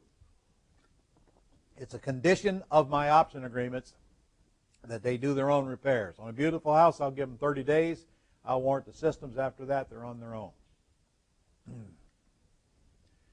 So, what if you had 20 of these? Wouldn't have to worry about social insecurity anymore, would you? Well, Ron, what if I don't know how to do this real estate stuff? Well, there is that possibility, and you know the answer. If you never do a deal in your IRA, tax-free is still better than taxes. In a minute, I'll show you a list of the things your IRA can buy. But even if you don't use it for real estate, no matter what investment you choose to invest in, still better to do it in than out. You're not going to get any kind of the rate of returns we can get in real estate, but still, you know, there's real estate if you're ready for it. And if you don't know real estate, come let Papa teach it to you. I have a 4-day event designed to make sure you do understand real estate, and it's the basic training on how to buy and sell houses, both inside and outside your IRA. Spend 4 days with me, and I'll straighten you out real fast. We teach one of these every single month. We teach them all over the country, and you can go to ronlegrand.com/quick and find out all the information you need on it, plus you can bring a guest free. And by the way, we literally do deals, your deals, while you watch. This is an event where you bring us leads, and we program you to do that before you come. And when you leave with deals if your sellers are good prospects. We will call them for you, and we'll turn them into deals for you. We'll orally negotiate them, set up you an appointment, help you fill out a contract. When you leave, you're ready to go out in the field and do work. And if you want help, we'll assign you help as well. That's the kind of things that go on in this 4-day event. So if you're interested in making money in real estate, both in and outside your IRA, go down there and get the information and get registered. It comes with a money-back guarantee and a whole pile of stuff, and join me as soon as you can. ronlegrand.com/quick. All right, so how do I go about buying in my IRA? Well, I'm going to give you step-by-step instructions right now. First, you got to have an IRA. So if you haven't done that, go to questira.com and set one up. You need to make sure you put enough money in there so you can have an earnest money deposit to bind a property. And if you're dealing with for sale by owner, which you probably will, I mean, you literally only need $10. So go set up an IRA, put at least a few $100s in it as your contribution. And actually, if I were you, I'd put about $1,000 in there, and you're going to learn why here in a little bit, because I'm going to suggest that your IRA form an LLC. And I'm going to give you the instructions for that here in just a minute. But when your IRA forms an LLC, you might want to put about $1,000 in the account so that when your LLC is formed, your IRA can transfer it to your LLC. And then from that day forward, you're going to be doing business out of your LLC. In a minute, I'm going to show you how to eliminate all the grief from your custodian, how to take control of your own money legally without directly controlling it, which is a no-no with the IRS, and how to do business the easy way. So, number 3, you got to put a property under contract. I've set up an LLC. My IRA owns it. Now I got to go put a property under contract, and it'll be my LLC that signs that contract as the buyer. And the manager of my LLC will sign that contract for me. You will not. All right, next, I got to, if I'm going to flip this property, if I'm going to flip this property, I got to go find the buyer and get a contract signed by my buyer to my LLC.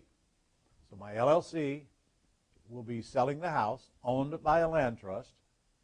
My buyer will be signing a contract to the LLC, and so when I flip this house, I simply have to deposit the difference in my IRA. Any kind of deal you do, no matter what it is, it's a wholesale deal, it's an owner financing deal, whatever deal it is, just remember, all the profit has to go in your IRA. And it never goes through your bank account. It goes right from the closing agent to your LLC in this case, because your LLC owns the IRA.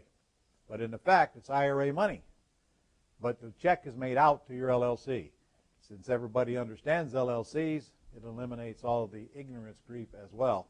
Even though you're taking title to the property in a land trust, the money goes in the LLC, and then when you're ready, distributed to your IRA from your LLC. I know I went through that pretty fast, but remember, I'm sending you these slides, and honestly, it's the same steps you would take outside of your IRA, except you're using a different entity. All right. Remember, you can't be personally compensated in any way. It's self-dealing. You cannot do business with your IRA, and you means you, your parents, your children, your grandchildren, your grandparents, and your spouses, up and down, cannot have any dealings with your IRA. It's called self-dealing, are prohibited transactions. Self-dealing means that, well, the penalty for self-dealing could literally wipe out your entire IRA and leave you with penalties thereafter if you're not careful. My friends, if you'll just remember, make a clean line between you and your IRA and make sure no monies cross between you and your IRA or IRA and you, and you'll stay clear of the self-dealing thing. You cannot be compensated for any of the activities of your IRA, and you include your spouse and your spouse's linear descent. And you cannot use your money for any deal that this LLC does for your IRA. You can't lend money to your LLC. It cannot lend money to you. And neither can anybody in your linear descent. Rehab deals. If your IRA doesn't have the money, you can borrow the money from a private lender, but you cannot guarantee the debt. You can't guarantee the debt. Your IRA can't guarantee the debt. All loans that your IRA get must be non-recourse. Non-recourse. So I'm going to come back here. We're going to take a break here in a minute, and after I do, when I come back, we'll clearly show you how to take title to all the properties, regardless of which entity they're in, and why you are probably going to want more than one entity, and what can cross paths and what can't cross paths. In fact, you should have that chart. Right now, it's got 4 LLCs, A, B, C, D at the top. So why take title in a land trust, even if you're doing all this stuff? Example, again, all one egg in one basket, and the owner's name is not all over public record for everybody to find, and you limit your risk. You always take title to a house in a land trust, no matter who owns the land trust, whether it be your LLC for your IRA, your own LLC, your individuals, or whoever. Always land trust on public record. All right? Okay, so how to take title to personal property, like stocks and bonds and vehicles and the like. Personal property trust. It's on your Gold Club site. It's also on the back of your IRA course if you happen to have that. If you don't, you can get it off of ronlegrand.com or any of our websites. When I buy a vehicle, I buy it in a personal property trust, and I'll tell you how I own that personal property trust in a minute. In fact, I got a food truck. It's in a personal property trust. So, in fact, I just bought an RV, personal property trust. Personal property trust is for personal property as a land trust is for land. All right. How to take title to income-producing things like wraparound mortgages or land contracts, private loans that you might make with your IRA, unsecured loans, somebody owes you a debt, or tax liens. Take title to them in a paper trust. Also on your Gold Club site under Resources. Paper trust is for paper as a land trust is for land. All right. So how many deals can your IRA do in a year? As many as you want to do. I don't think I'd be worrying about that if I were you. Let's get the first one done or the next one done and then worry about how many. But your IRA can do as many deals a year as you want it to do. Now, there can be a case made that if you do a lot of deals inside your IRA, the IRS could call it a business and they could tax it, but I'd say the chances of that are about as good as me getting skinny by next Friday. Unlimited. Is there a limit on the profit I can make in my IRA? And I've already answered that. The answer is no. You can make as much profit as you want, and I hope you get it. That's the whole idea here. You can grow your IRA to tremendous proportions by putting up an earnest money deposit and then flipping the deal whenever you want to flip it, and here comes thousands of dollars in your IRA tax-free. That's the whole game. So common questions, what can my IRA buy? Well, it can buy anything that is considered an investment except the following. In fact, your IRA can do pretty much anything you can do except what's on this list. It cannot buy artwork, rugs, antiques, metals, gems, stamps, collectibles, alcoholic beverages, but what it can buy now is U.S. minted gold coins. It can certainly buy gold, but gold coins. If it's not on that list, you're okay buying it in your IRA. Can I deed a house I own to my IRA? The answer is absolutely not. You cannot deed a house you own to your IRA. You can't deed a house any of your linear descent owns to your IRA, and you can't. Your parents can't deed their house to their IRA. Your wife's parents, children, none of you can. The only assets you can put in your IRA is cash. If you remember that. Now, don't confuse that with can I buy a house in my IRA. That's different than can I deed one to it. You can't deed one to it that you own, but you can buy one in it that anybody owns, except your linear descent and your spouse's linear descent. All right. Can my children and grandchildren have an IRA? Not only can they should. So how can I put my child through college? Now, if you've got children under the age of 18, listen up, because this is very, very important to you. There's a thing called a Coverdell Educational Savings Account, a CISA, as we call it. It's really just an IRA set up for your child's education. The child must be under 18 to have a CISA. Once they turn 18, it's too late. You can open your child a CISA and put $100 in it if you want to, as long as you know what to do with a CISA when you get it open. You can open it from birth to age 18. Your child can use it from birth to age 30 for any educational purposes.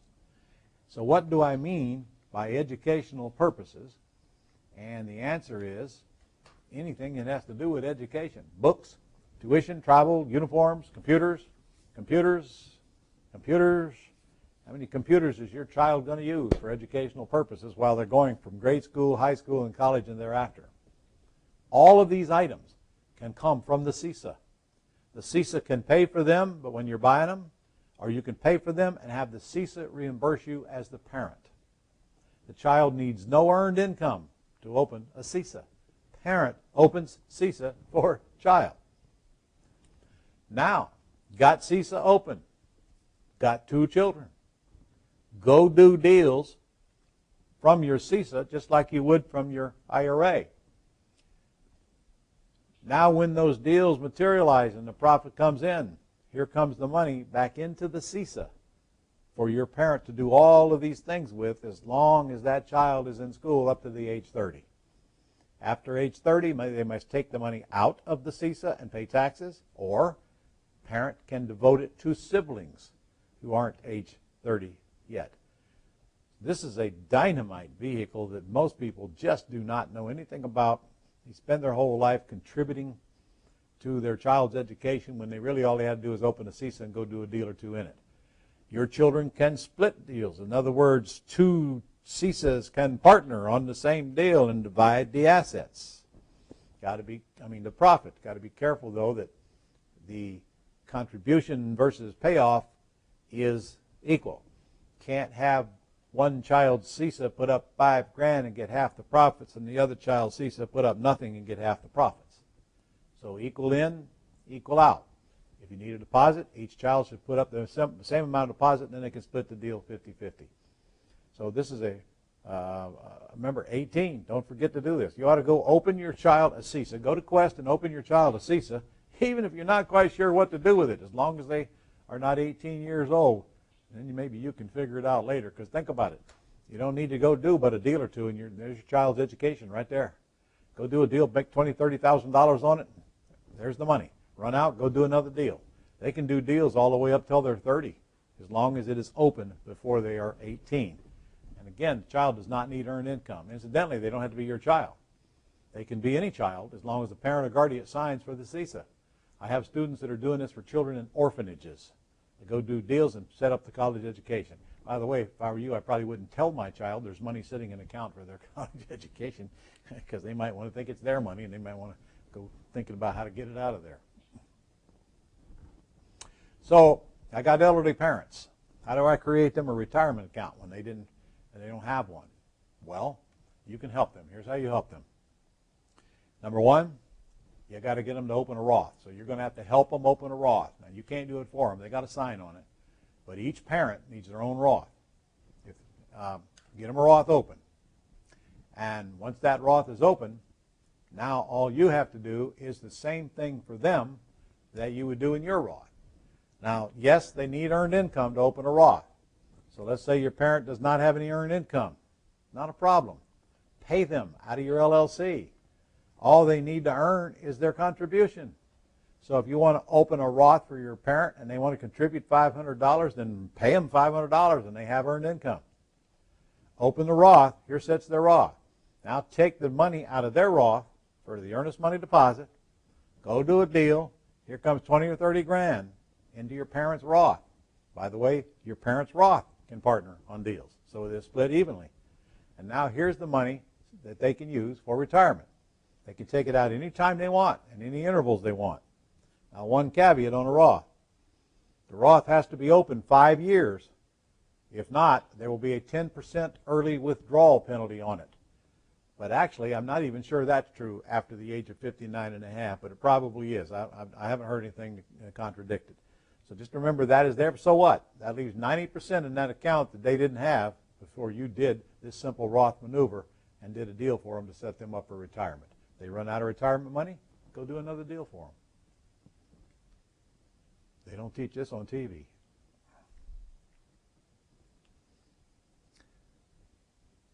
Yes, they will need earned income. By the way, I think I didn't answer this one. How old can your parents be before they can't qualify for a Roth? There is no age limit. Your Roth, you can open a Roth at 110. And if you do, you better hurry. That's all I got to say. There's no age limit. Unlike a traditional. Can't open a traditional after 70 and a half. All right. Do I need to discuss this with my CPA?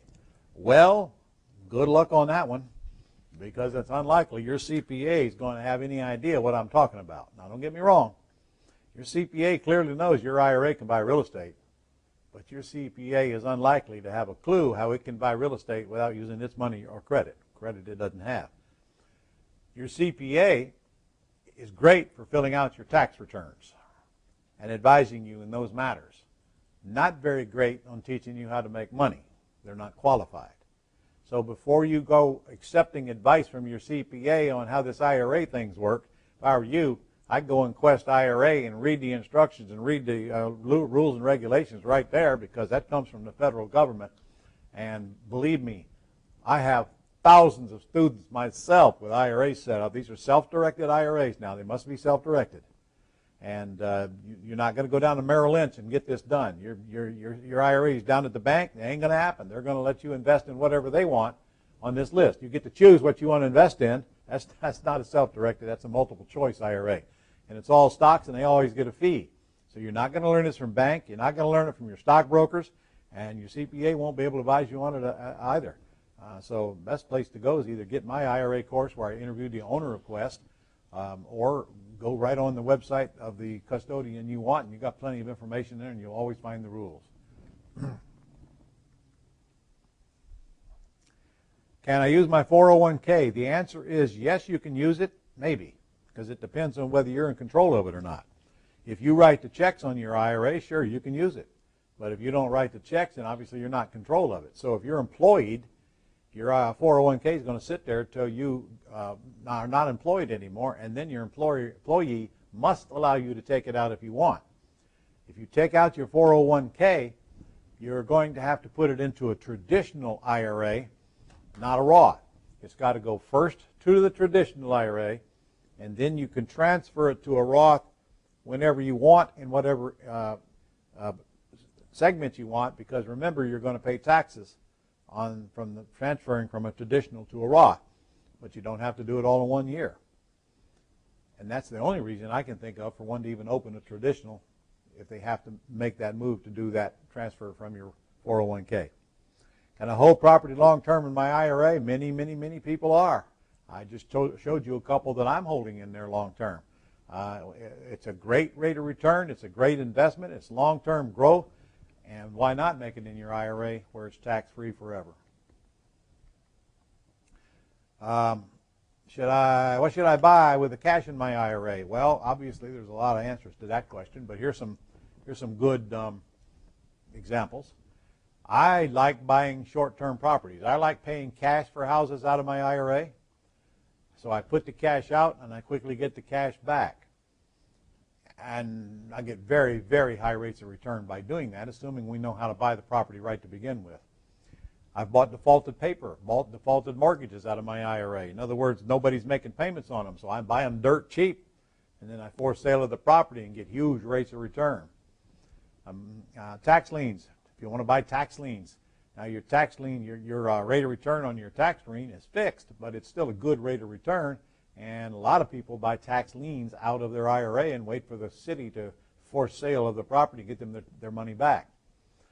Make equity loan, hard money loans, not hard money but private loans.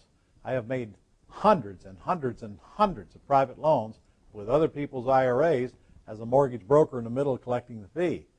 You can make loans with your IRA. If you want to do that, you probably should contact this office, and I have a course on how to protect you as a private lender and how to get a higher rate of return. Because I've personally lent out over 3,000 private money loans using other people's money. There's all kinds of things you can do to get high rates of return on your money. You can get high rates of return in mutual funds and stocks if you know how to play the stock market, and I'm not suggesting you do. In fact, I got a suggestion for you for coming up. But point is, if you are not going to do anything with the money in your IRA after you get there, you're not going to have any growth. So you're going to have to decide what you feel comfortable doing to grow that money at the highest rate of return you possibly can. And I'll tell you right now, the more training you get on buying and selling houses, the easier that becomes. And there's only a handful of things you're likely going to do as long as you're actively involved in the investment of that money. There's active and there's passive. You're never going to get as high a rate of return passive as you would active.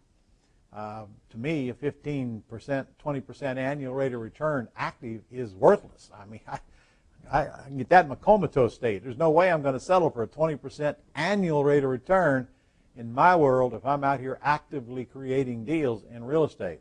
20% a month maybe, but not 20% a year. So that's active, though. Then there's passive. 15, 20% annual rate of return passive is a very, very nice rate of return that almost anybody would be happy with. But passive means I don't have to do anything, and I don't have to do any thinking. And we're going to have a webinar coming up addressing that subject in the stock market. We met a fellow here recently that is partnered up with a hedge fund operator, a $6 billion hedge fund, and they've created this patented software. Now get this, here's the whole gist of it. In fact, let me give you that site. I think I got it on here. Yeah, go to this site and get registered for this upcoming webinar. It's free. And here's the whole gist of it. They pick 10 stocks for you, unless you want to do them yourself, and I don't suggest you do. I'm in this myself, incidentally. They pick 10 stocks for you, 10 big stocks, and they invest those stocks in the market. In other words, you buy stocks with however much money you want to spend to put in this thing.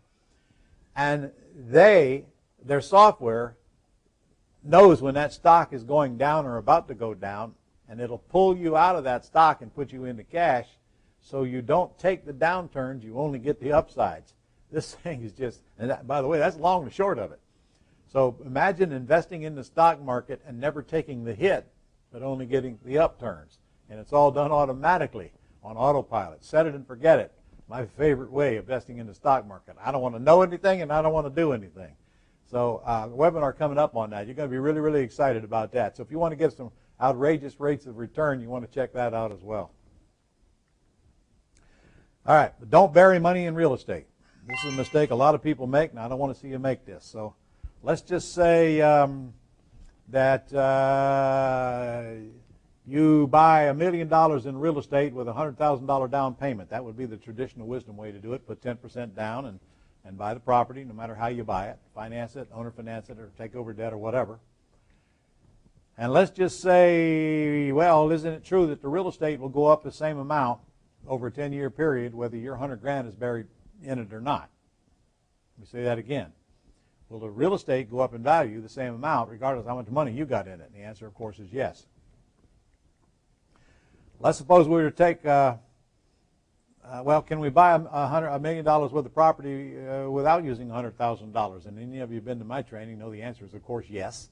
In fact, I wouldn't let you put $100,000 to buy $1 million worth of property. I'd teach you how to buy it without using your money. So if the question is, can I buy $1 million worth of property without investing $100,000? The answer is absolutely yes. So if I were to take that same $100,000 and I were to invest it over a 10-year period at either 7, 15, or 20, pick one. Pick one, whichever you think you're capable of. Honestly, the 20 would be my choice, and that would be, frankly, child's play. But let's say we invested it over 10 years at a 20% rate of return, and we kept it out at 20% rate of return. I just showed you several ways to do that. In 10 years, that $100,000, $100,000 now, is worth $725,000 if you let it compound. So knowing that, isn't it also true, if I tie up that $100,000 in that $1 million worth of real estate, that I just took a $725,000 seminar in financial literacy? Look, it's just this simple. That $100,000 can't be making any money while it's buried in that real estate that's going to grow the same value with or without it. Take the same $100,000 and invest it in something outside of real estate and let it grow at a high rate of return, and now you got both ends working for you at the same time, but not if you bury money long-term in real estate like everyone will tell you to do. You put up a down payment, you do not get it back till the property is sold or years go by and you refinance it. Don't bury money in real estate long-term. Now, I write checks to buy houses all the time, but when I write a check, I expect to get that check back quickly with a larger check, or I'm not writing the check.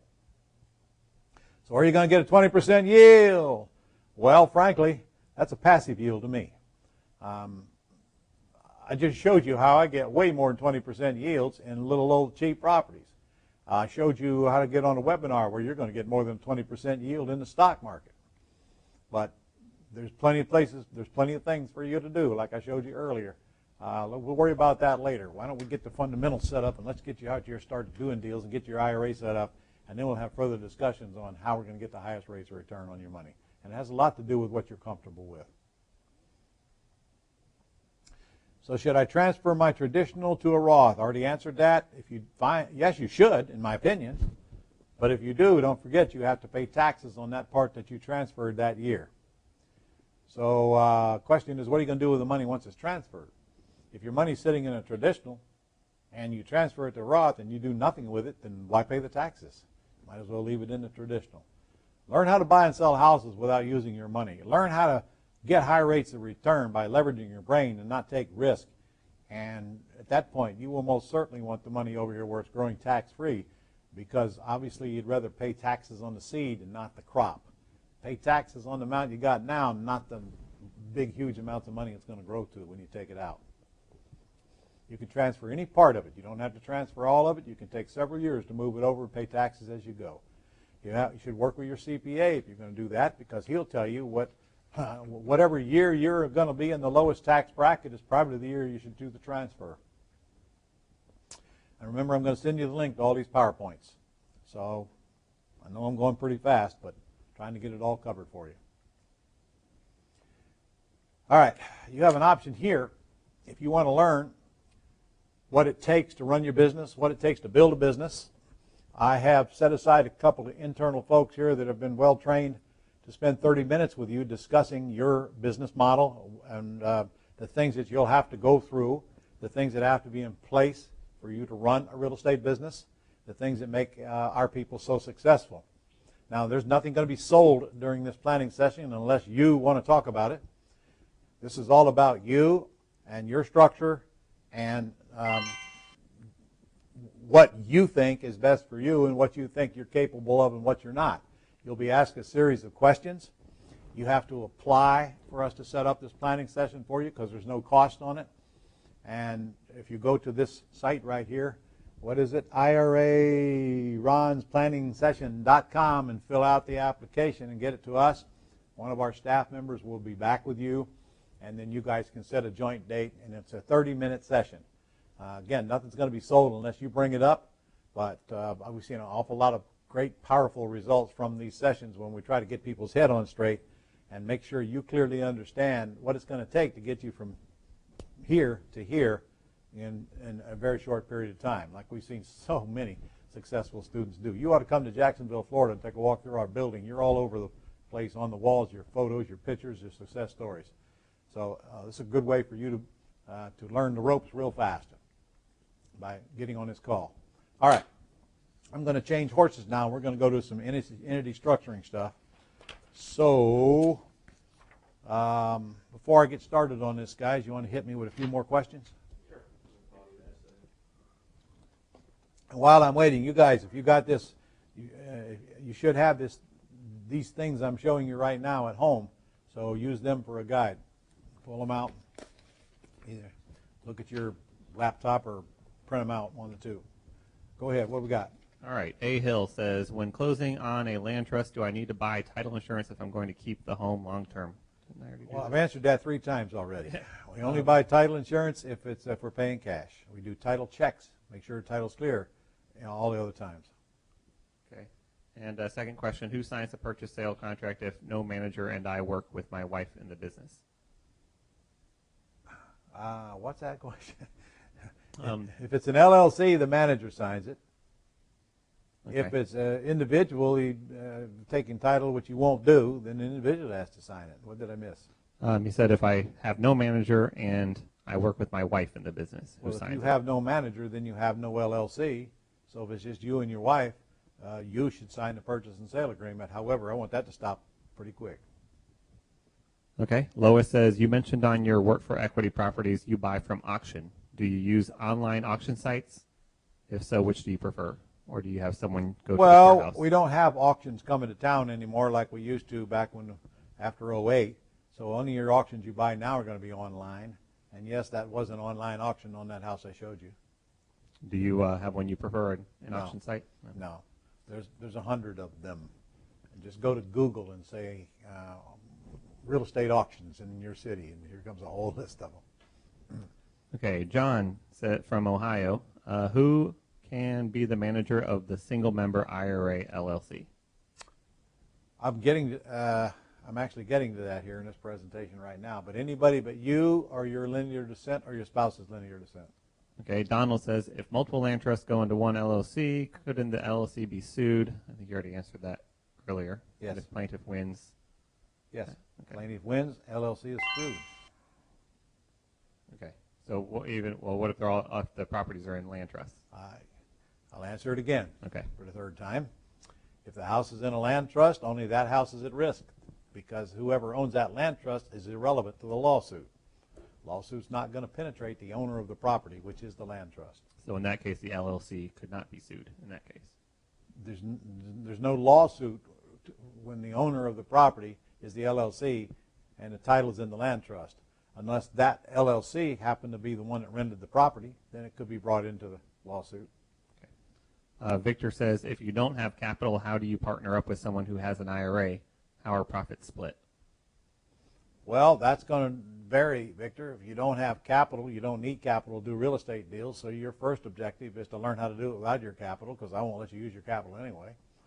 The second question is not how you partner up, but how you get private lenders, which is very easy to do once you open your mouth and start asking for them, but I will tell you that they have to trust that they're going to get their money back. So that has to do with the way you approach them and whether you're begging or not, or look like you're begging. If you have no confidence about what you're doing, they won't either. A little bit of training will fix that as well, but capital is not a reason for you not to start. I teach people how to make money all day, every day with no money or credit. So if you've got no money or no credit, you're qualified so far, Victor. But what you need now is some training. Come see me in my Quick Start School, and we'll even finance that for you. Contact the office. Ken asked, but Ron, it won't work in my state, Washington, Seattle area. Law prohibits work for equity deals unless occupant specifically waives all protection under the law. And that's exactly what they do when we sign our special sweat equity agreement. And it works in every state, including Seattle and Washington State, despite what all of the people around you will lead you to believe. Michael says, in my IRA that I will open, at 59 and a half years old, I can withdraw any and all profit at any time tax-free? Yeah, as long as you've had your Roth for 5 years, because if you haven't, it's 10% early withdrawal penalty. Yes, you can withdraw all after 59 and a half tax-free. All right, Jim from Tennessee, who can actually work in the LLC that is owned by my IRA? Okay, just answered that. Anybody but you or yours. Mercedes. That would be brother, sister, employee, or friend. All right, Mercedes asks, I got a subject to property back in 2013 and put it into a land trust. Right. I did a work for equity lease option. Tenant fixed the home beautifully, but recently I had to file the eviction. Yes. They got mad and destroyed the house. Since the market is great right now, I don't want to put another tenant. I just want to renovate and retail it. Okay. These are the details. R of 350, existing loan 105, 105. Okay, yeah. I'm trying to figure out what this says. 105,000. Mortgage is 1160. Okay. Repairs needed 50,000. I have 35,000 in my Roth IRA. What would you do in order to create a deal tax-free? I would lease option the house out as is to a work for equity tenant buyer. And then if I didn't get one in, say, 30 days, I'd fix what's so atrocious that's turning them off with the money in your IRA and then put it out again until I get one that bites. Since she already owns it subject to, she can't put it in her IRA, right? Didn't she already own it in her IRA? No, she just got it subject to. No, this has nothing to do with your IRA then. And if you don't own it in your IRA now, you can't put it in there. So it has nothing to do with your IRA, but I still do the same exit strategy. That's one choice now. Wait a minute. So she wants to take money out of her IRA to fix this house her IRA don't own. Right. That's an absolute no-no. that you absolutely cannot do. So we'll put that one to an end right now. No. All right. Victor says, if you don't have capital, how do you partner up with someone who has an IRA? We just answered that. Yeah. All right. Let me move on. Okay. Because I got a lot of stuff to cover. We're going to run out of time. Guarantee it. All right. So look at the slide in front of you on the board, LLC versus C. Let me cover that real quick. An LLC is a pass-through entity. An LLC does not pay taxes. A C is not a pass-through entity, and it does pay taxes. A C, it's its own corporation, has nothing to do with you. No matter whether you own the C or not, nothing in the C's tax return will reflect on your personal tax return. Not true with the LLC. The LLC will pass through to the owners and show on the owner's personal tax return the profits on a K-1. K-1 is a one-page form prepared by your accountant every year that shows the profit and loss of that LLC. Then it'll come over to your personal tax return as part of it, one page. So they're taxed differently, and their year end is differently. On an LLC, your year end is 12/31. You don't have any choice. On a C, you can make it any year end you so choose. You can make it January 31st if you want to. In fact, I have an entity that ends on January 31st, a C corporation. Now, what that means is that I look in January, and if it looks like I'm going to make much profit, then I'll take it out, coming to me personally, and reduce the income on the C corporation. It's at its own tax bracket. In fact, let me put that up there for you right now and show you. A C corporation is taxed totally different than you. And the good news is if it makes less than $50,000, it's only going to pay 15% income tax. Now, that's likely a lot cheaper than your personal tax bracket. So if that's true, then it would behoove you to have some of your income come into a C corporation. That C corporation, then you must look at it at the end of its corporate year to make sure it doesn't make too much money, because you can see after you get past $75,000, it gets ugly. Now you get up into the same high tax brackets that you're in personally. Right now, the highest tax bracket is 39.5% on a federal level. I know, I'm in it. So that means 40% of the money you get goes right to the IRS in taxes if you don't do something to reduce that taxable gain. Now that doesn't include state tax. The C corporations, many states, have a state income tax as well. Florida would be one of them. Our state tax is 5.5% on top of the 15% or whatever of federal tax. So you've got to be careful of that. However, many states don't have any state income tax, such as Nevada and Wyoming and Delaware and others. So common sense and math applied will tell you if a C is going to make any sense to you or not. You get the same asset protection from a C as you do an LLC. But I just like the fact that the income coming into the C has nothing to do with my personal income tax bracket. So I have several C's, mostly just for that reason.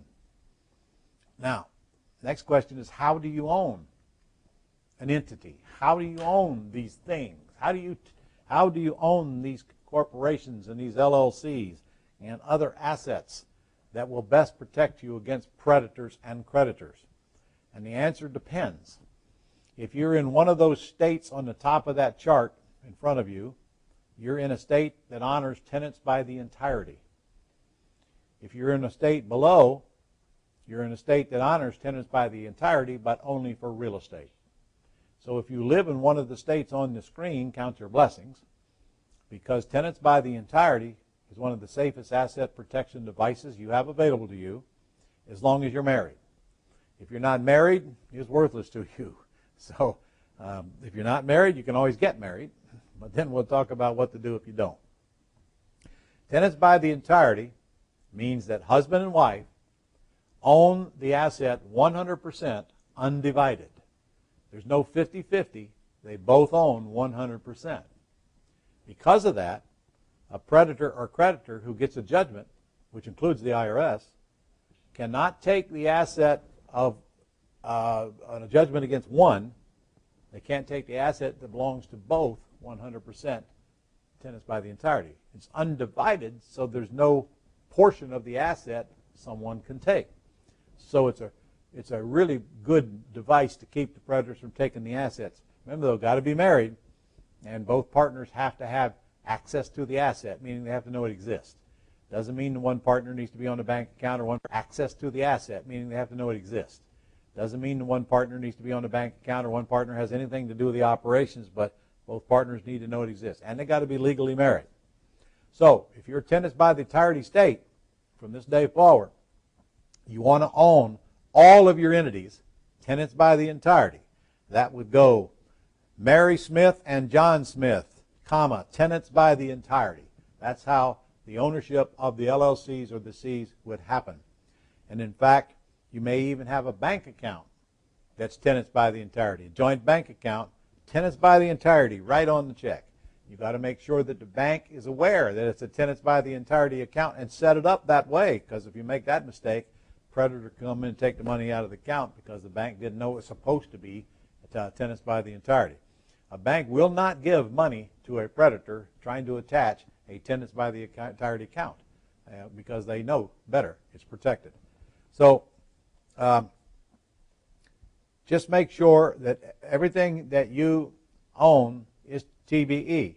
Now, guys, I mean, you might be thinking you're going to hide stuff from her anyway. You might as well get over that thought, because if you guys split, she's going to find out what you own. There's nothing you can do to keep it from her. So you might as well use this protection while you have it while you're alive. Now, be careful. Tenants by the entirety will only protect you from a predator if the judgment is against one of you, not if the judgment is against both of you. If it's against both of you, TBE is not going to be of any value to you. They're going to come and get whatever they can get from you. Also, I don't want, remember, I'm not telling you to take title, tenants by the entirety. I'm telling you to take title in an entity that is owned tenants by the entirety. I still don't want a human's name on public record as the owner of a property, especially both humans, tenants by the entirety. Think about it. That means if something happens on that property, both of them get sued, both of them get a judgment. That would be a huge, huge, dumb mistake. entity owns house, land trust owns house. Well, I'll get to how it's structured in just a minute with a chart that you should have in your hands. Now, if you do not live in a tenants by the entirety state, you cannot use it. There are other things that you should discuss with your attorney on how to own these things so you're better protected. For example, the worst thing that you can be is a LLC with only one owner. A single owner LLC is pretty impenetrable and not going to give you a whole lot of protection. So then don't own it by yourself. You might want a limited partnership in there as ownership. Maybe a limited partnership owns a little bit of it and you own the rest. Or maybe a limited partnership owns it all and you're part of the limited partnership. If you have children, it might be a good time to bring them into that limited partnership. So part of your estate will pass to them tax-free every year if you set it up that way. So the key is not be the only owner. So discuss with your attorney what's the best way for me to own these things here where I live and make sure they're not single-owned LLCs. So that's the best I'm going to do for you right now on tenants by the entirety, but that's an incredibly cool device that you should be using if you live in one of those states. All right, here's the big chart. So if you understand everything I've told you so far today, here's where I'm going to lose you, so get prepared. That's why I saved this for last. Can I switch over to this thing here right now? Actually, I don't have a full page of this. Do you? Okay. Yeah, I want the full pager. This chart with the 4 entities. A, B, C, D. All right, here we go. Let's get this set up here. You tell me when it's up. Is it up? Okay, yeah, it's up. All right, let me make it even bigger here. Whoop, that don't help, does it?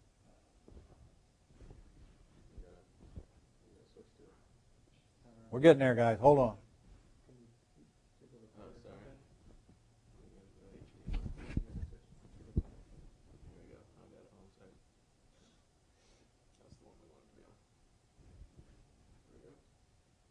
All right. Okay, it is up. Thank you. All right. Now, it ain't near as complicated as it looks, so don't get excited. You got A, B, C, and D. Now, remember all that conversation we had about A. A is the LLC that you set up that your IRA will own.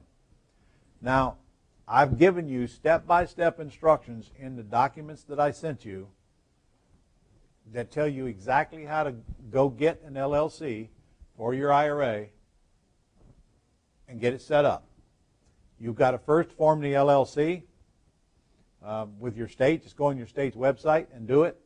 Fill in the blanks. You'll need a name and you'll need a manager, which will not be you. If you look below, you'll see you cannot be the manager of this LLC. Because if you're the manager, you're directly controlling the money because the manager signed the bank accounts and you cannot do that. So know you. This has got to be a relative, a friend, employee, or whatever, but it can't be you. Now, it can be you, but I can tell you right now, if the IRS challenges it, you're probably going to lose because it's clear you're in direct control of your money. And the IRS code clearly says you can't be in direct control of your IRA's money. If I were you, I wouldn't fall for these IRA companies that give you checkbooks. I'm telling you, it's only a matter of time when they're going to get challenged on that. So you do not write checks on your IRA. So somebody else is the manager. So you set up the LLC, and you cannot use your credit card to set the LLC up because now you're paying expense for your IRA. You can't do that. So use a friend's credit card. Set up the LLC, get an EIN number. Pay the friend back when you get this funded here. Once your LLC gets set up, which is just a matter of going on the state's website and fill in the forms, and if they approve your name, you're going to order an EIN number, your LLC is set up. Now, we sent you an operating agreement for that LLC. And I don't have it on a slide here, but you have it in your possession. The operating agreement is specifically designed for this LLC that is owned by your IRA. So take time to read that operating agreement when you get a chance, and you'll see IRA is mentioned all the way through it. So, and when I just got my hands on that, so you're welcome, because that's frankly the first time I've seen one of those. So it's right there on your Gold Club site as well, if for some reason you didn't get the forms that we sent you. So now you have this LLCA set up, your IRA owns it, and somebody else is the manager. Remember, A cannot borrow money or lend money to any of your other entities that you can control or to you personally. See that big dark line right there? That's the border. That's the wall. You cannot cross the wall. Back, forth, whatever. This A is sitting out here all by itself. Your IRA owns A. No money going anywhere except right in that LLC and staying right there in that entity. Got it? All right. Now look, notice you're taking title to the properties in a land trust, even when they're in LLCA. But land trust owns house, A owns land trust, IRA owns A. So everything in here is for the benefit of your IRA, tax-free. Now, you leave the money in your LLC. You do not have to put the money back in your IRA until you want to or when you're ready. Now, here's the cool part. At the end of the year, your CPA will prepare a tax return for A, and all you need to do is send that K-1 to your custodian, and that's all they need to comply with their federal rules. That custodian does not need to know what's going on in that A. If they do, they'll send you a form, but they may or may not. But honestly, the money stays right there.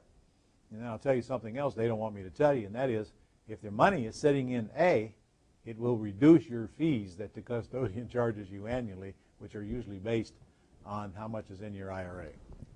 So read the instructions I sent you, step by step. Here's what they look like. I got them right here.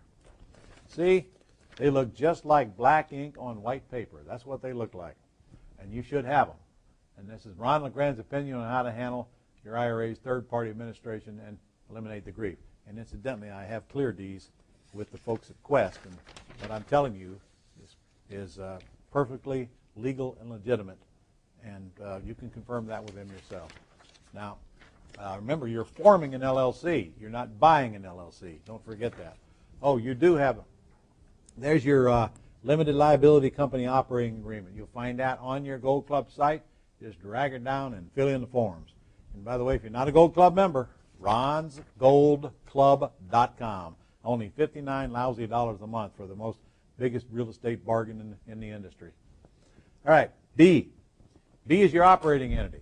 That's the entity by which you're going to do business in. That's the entity that all your short-term deals are going in. All of your wholesale deals, your rehab deals that are not IRA deals, your AX deals, all your short-term stuff goes in B. B makes quick money, in, out, but it also pays all the bills for all the other stuff you're doing. B is technically going to pay all the expenses of buying and selling all of the houses that are in A, B, C, or D. But B is also going to pay all your other operating expenses. B is going to pay for your Go Club. B is going to pay for your virtual assistant. V will pay for your Pat Live or your yellow letters or whatever you're going to do. And B will pay you. If you see me in business management here coming up pretty soon, you're going to see that the first thing I'm going to teach you is to pay yourself first. I mean, you've got to get a salary. You're going to need to get a salary out of B.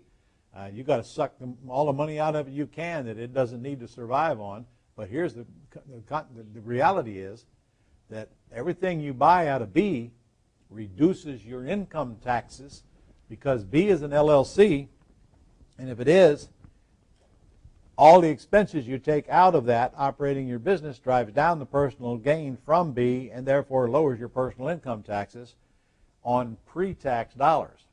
You see, the mistake most people make is they go spending money on things out of their pocket after they've been taxed that could be written off if they choose to do it and through an entity like B. For example, if you own a vehicle, what on earth do you need a vehicle for? You just need to drive one. You don't need to own one. Why not let B own it and let B pay the cost on it, let B put the gas in it, let B pay the repairs on it? I just wrote a check for $1,100 yesterday for my wife's vehicle to put a fuel pump in it. Well, I couldn't get away with that because that's her vehicle and has nothing to do with business, and I don't write anything off on it. But if that were my vehicle, B would be paying for that $1,100 repair, and it'd be a tax reduction, tax deduction, therefore lowering my taxes.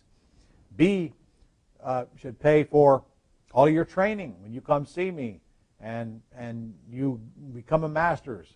That's a B expense. That's tax deductible, thus reducing your taxable income and getting the benefit of what entities were set up to do. All short-term gains, though. There's no long-term gains in B. And B does not get depreciation, and it won't get appreciation because it won't hold the assets long enough. And it won't get 1031 exchanges, nor will it get the benefit of installment sales. B is just a short-term in and out. And then there is C. C is the investment LLC. C is where I got tenants. If I have a tenant in the house, it's going to be in C. That's a lease option tenant, which is the only tenant I'm going to have is a lease option tenant. It's going to be in C. C gets long-term capital gains. If I hold a property for more than a year, my maximum tax is 20%. And if I'm going to hold it, I'm going to hold it in C, because everything in C is going to get long-term capital gains. It's also going to get depreciation, which means just because I own the property, my taxes are reduced because of this thing called depreciation. Let me show you how that works here so everybody understands that, because I find very few people do. Let's suppose that I have a house. I don't know, somebody gave me this house and walked away, and I took over a debt, and it was a $300,000 house. All right? Your CPA is going to assign about at least 15% of that to land value. So that's $45,000 worth of land on this property, because you can't depreciate land. So that leaves $255,000 worth of basis. Basis. Now what that says is that my CPA will divide that $255 by 27 and a half years, and whatever that looks like, about $10,000 a year, give or take. That's $10,000 per year I can go make in ordinary income, however I want to make it, and pay no taxes on it, just because I own that little $300,000 house.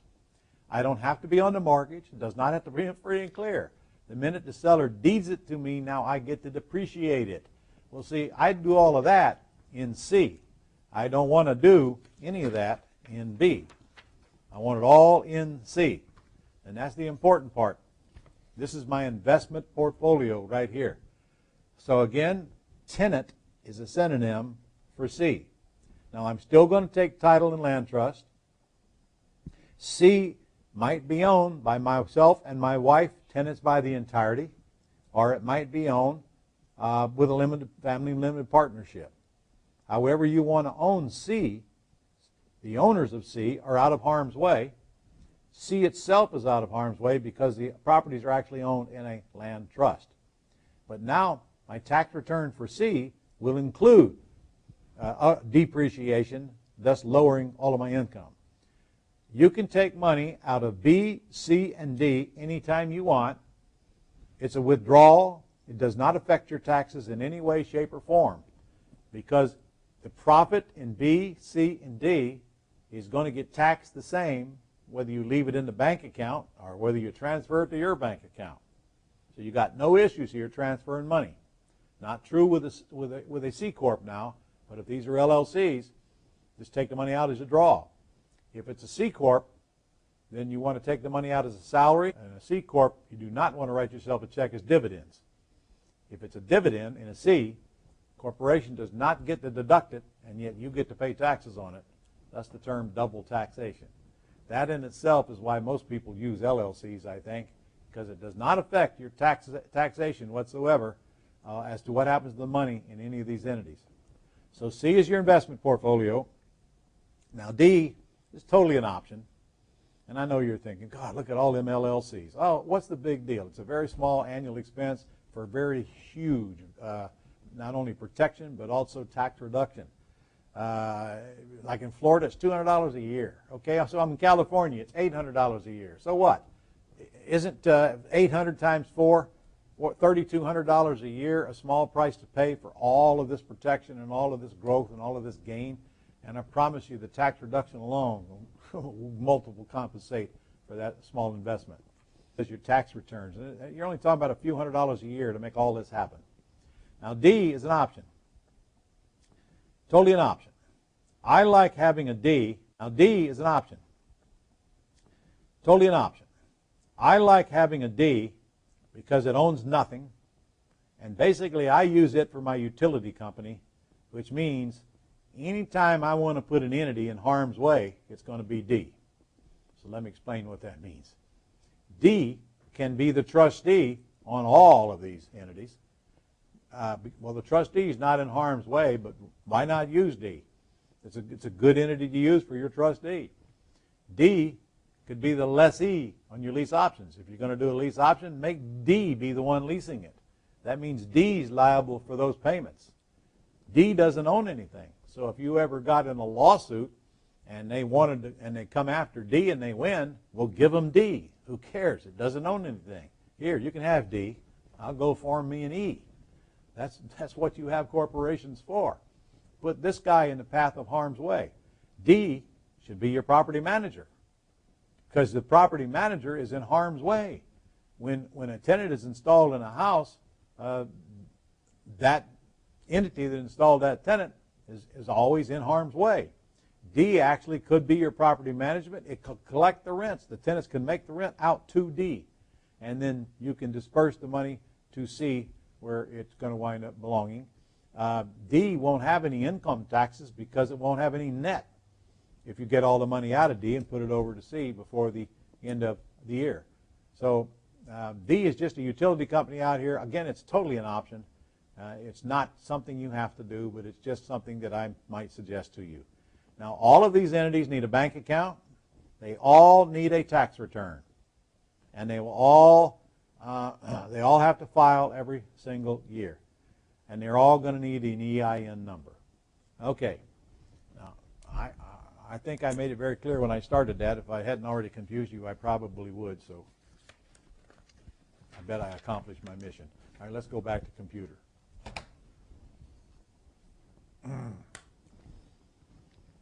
Okay, there's your chart. Now let's go to this one real quick. Do I have this one? Yeah. All right. Well, I tell you what, I don't need it. Let's just use one on the screen. I'm all right with it. All right, you should have this up on your screen right now. It's kind of just an estate planning chart. And look, if I put 10 people up against the wall, no two of them would have the same chart here. So I just want to go over a few things here in our last few minutes. There's estate planning, which means who do you want to have your assets when you're gone? And most people will not do this because most people will die intestate, which means they don't take the time to figure that out and have attorneys do this for you. But I'm telling you, you should. You should, while you're alive, don't you want to determine what happens to your stuff when you're gone? And you'll always have your estate planning attorney will always take your whole pile and divide it into half, and with 2 living trusts, 1 living trust for each spouse. That cuts your estate in half, and literally a living trust is an entity. It's not a human. Living trusts don't ever die until they expire or somebody kills them. Regardless of whether you have a living trust or not, you're also going to have some other entities that your attorney is going to add to it. For example, you have life insurance policies. You should never have a human be the beneficiary of a life insurance policy. Your attorney will create a life insurance trust, and now when one party dies, the proceeds go into the life insurance trust.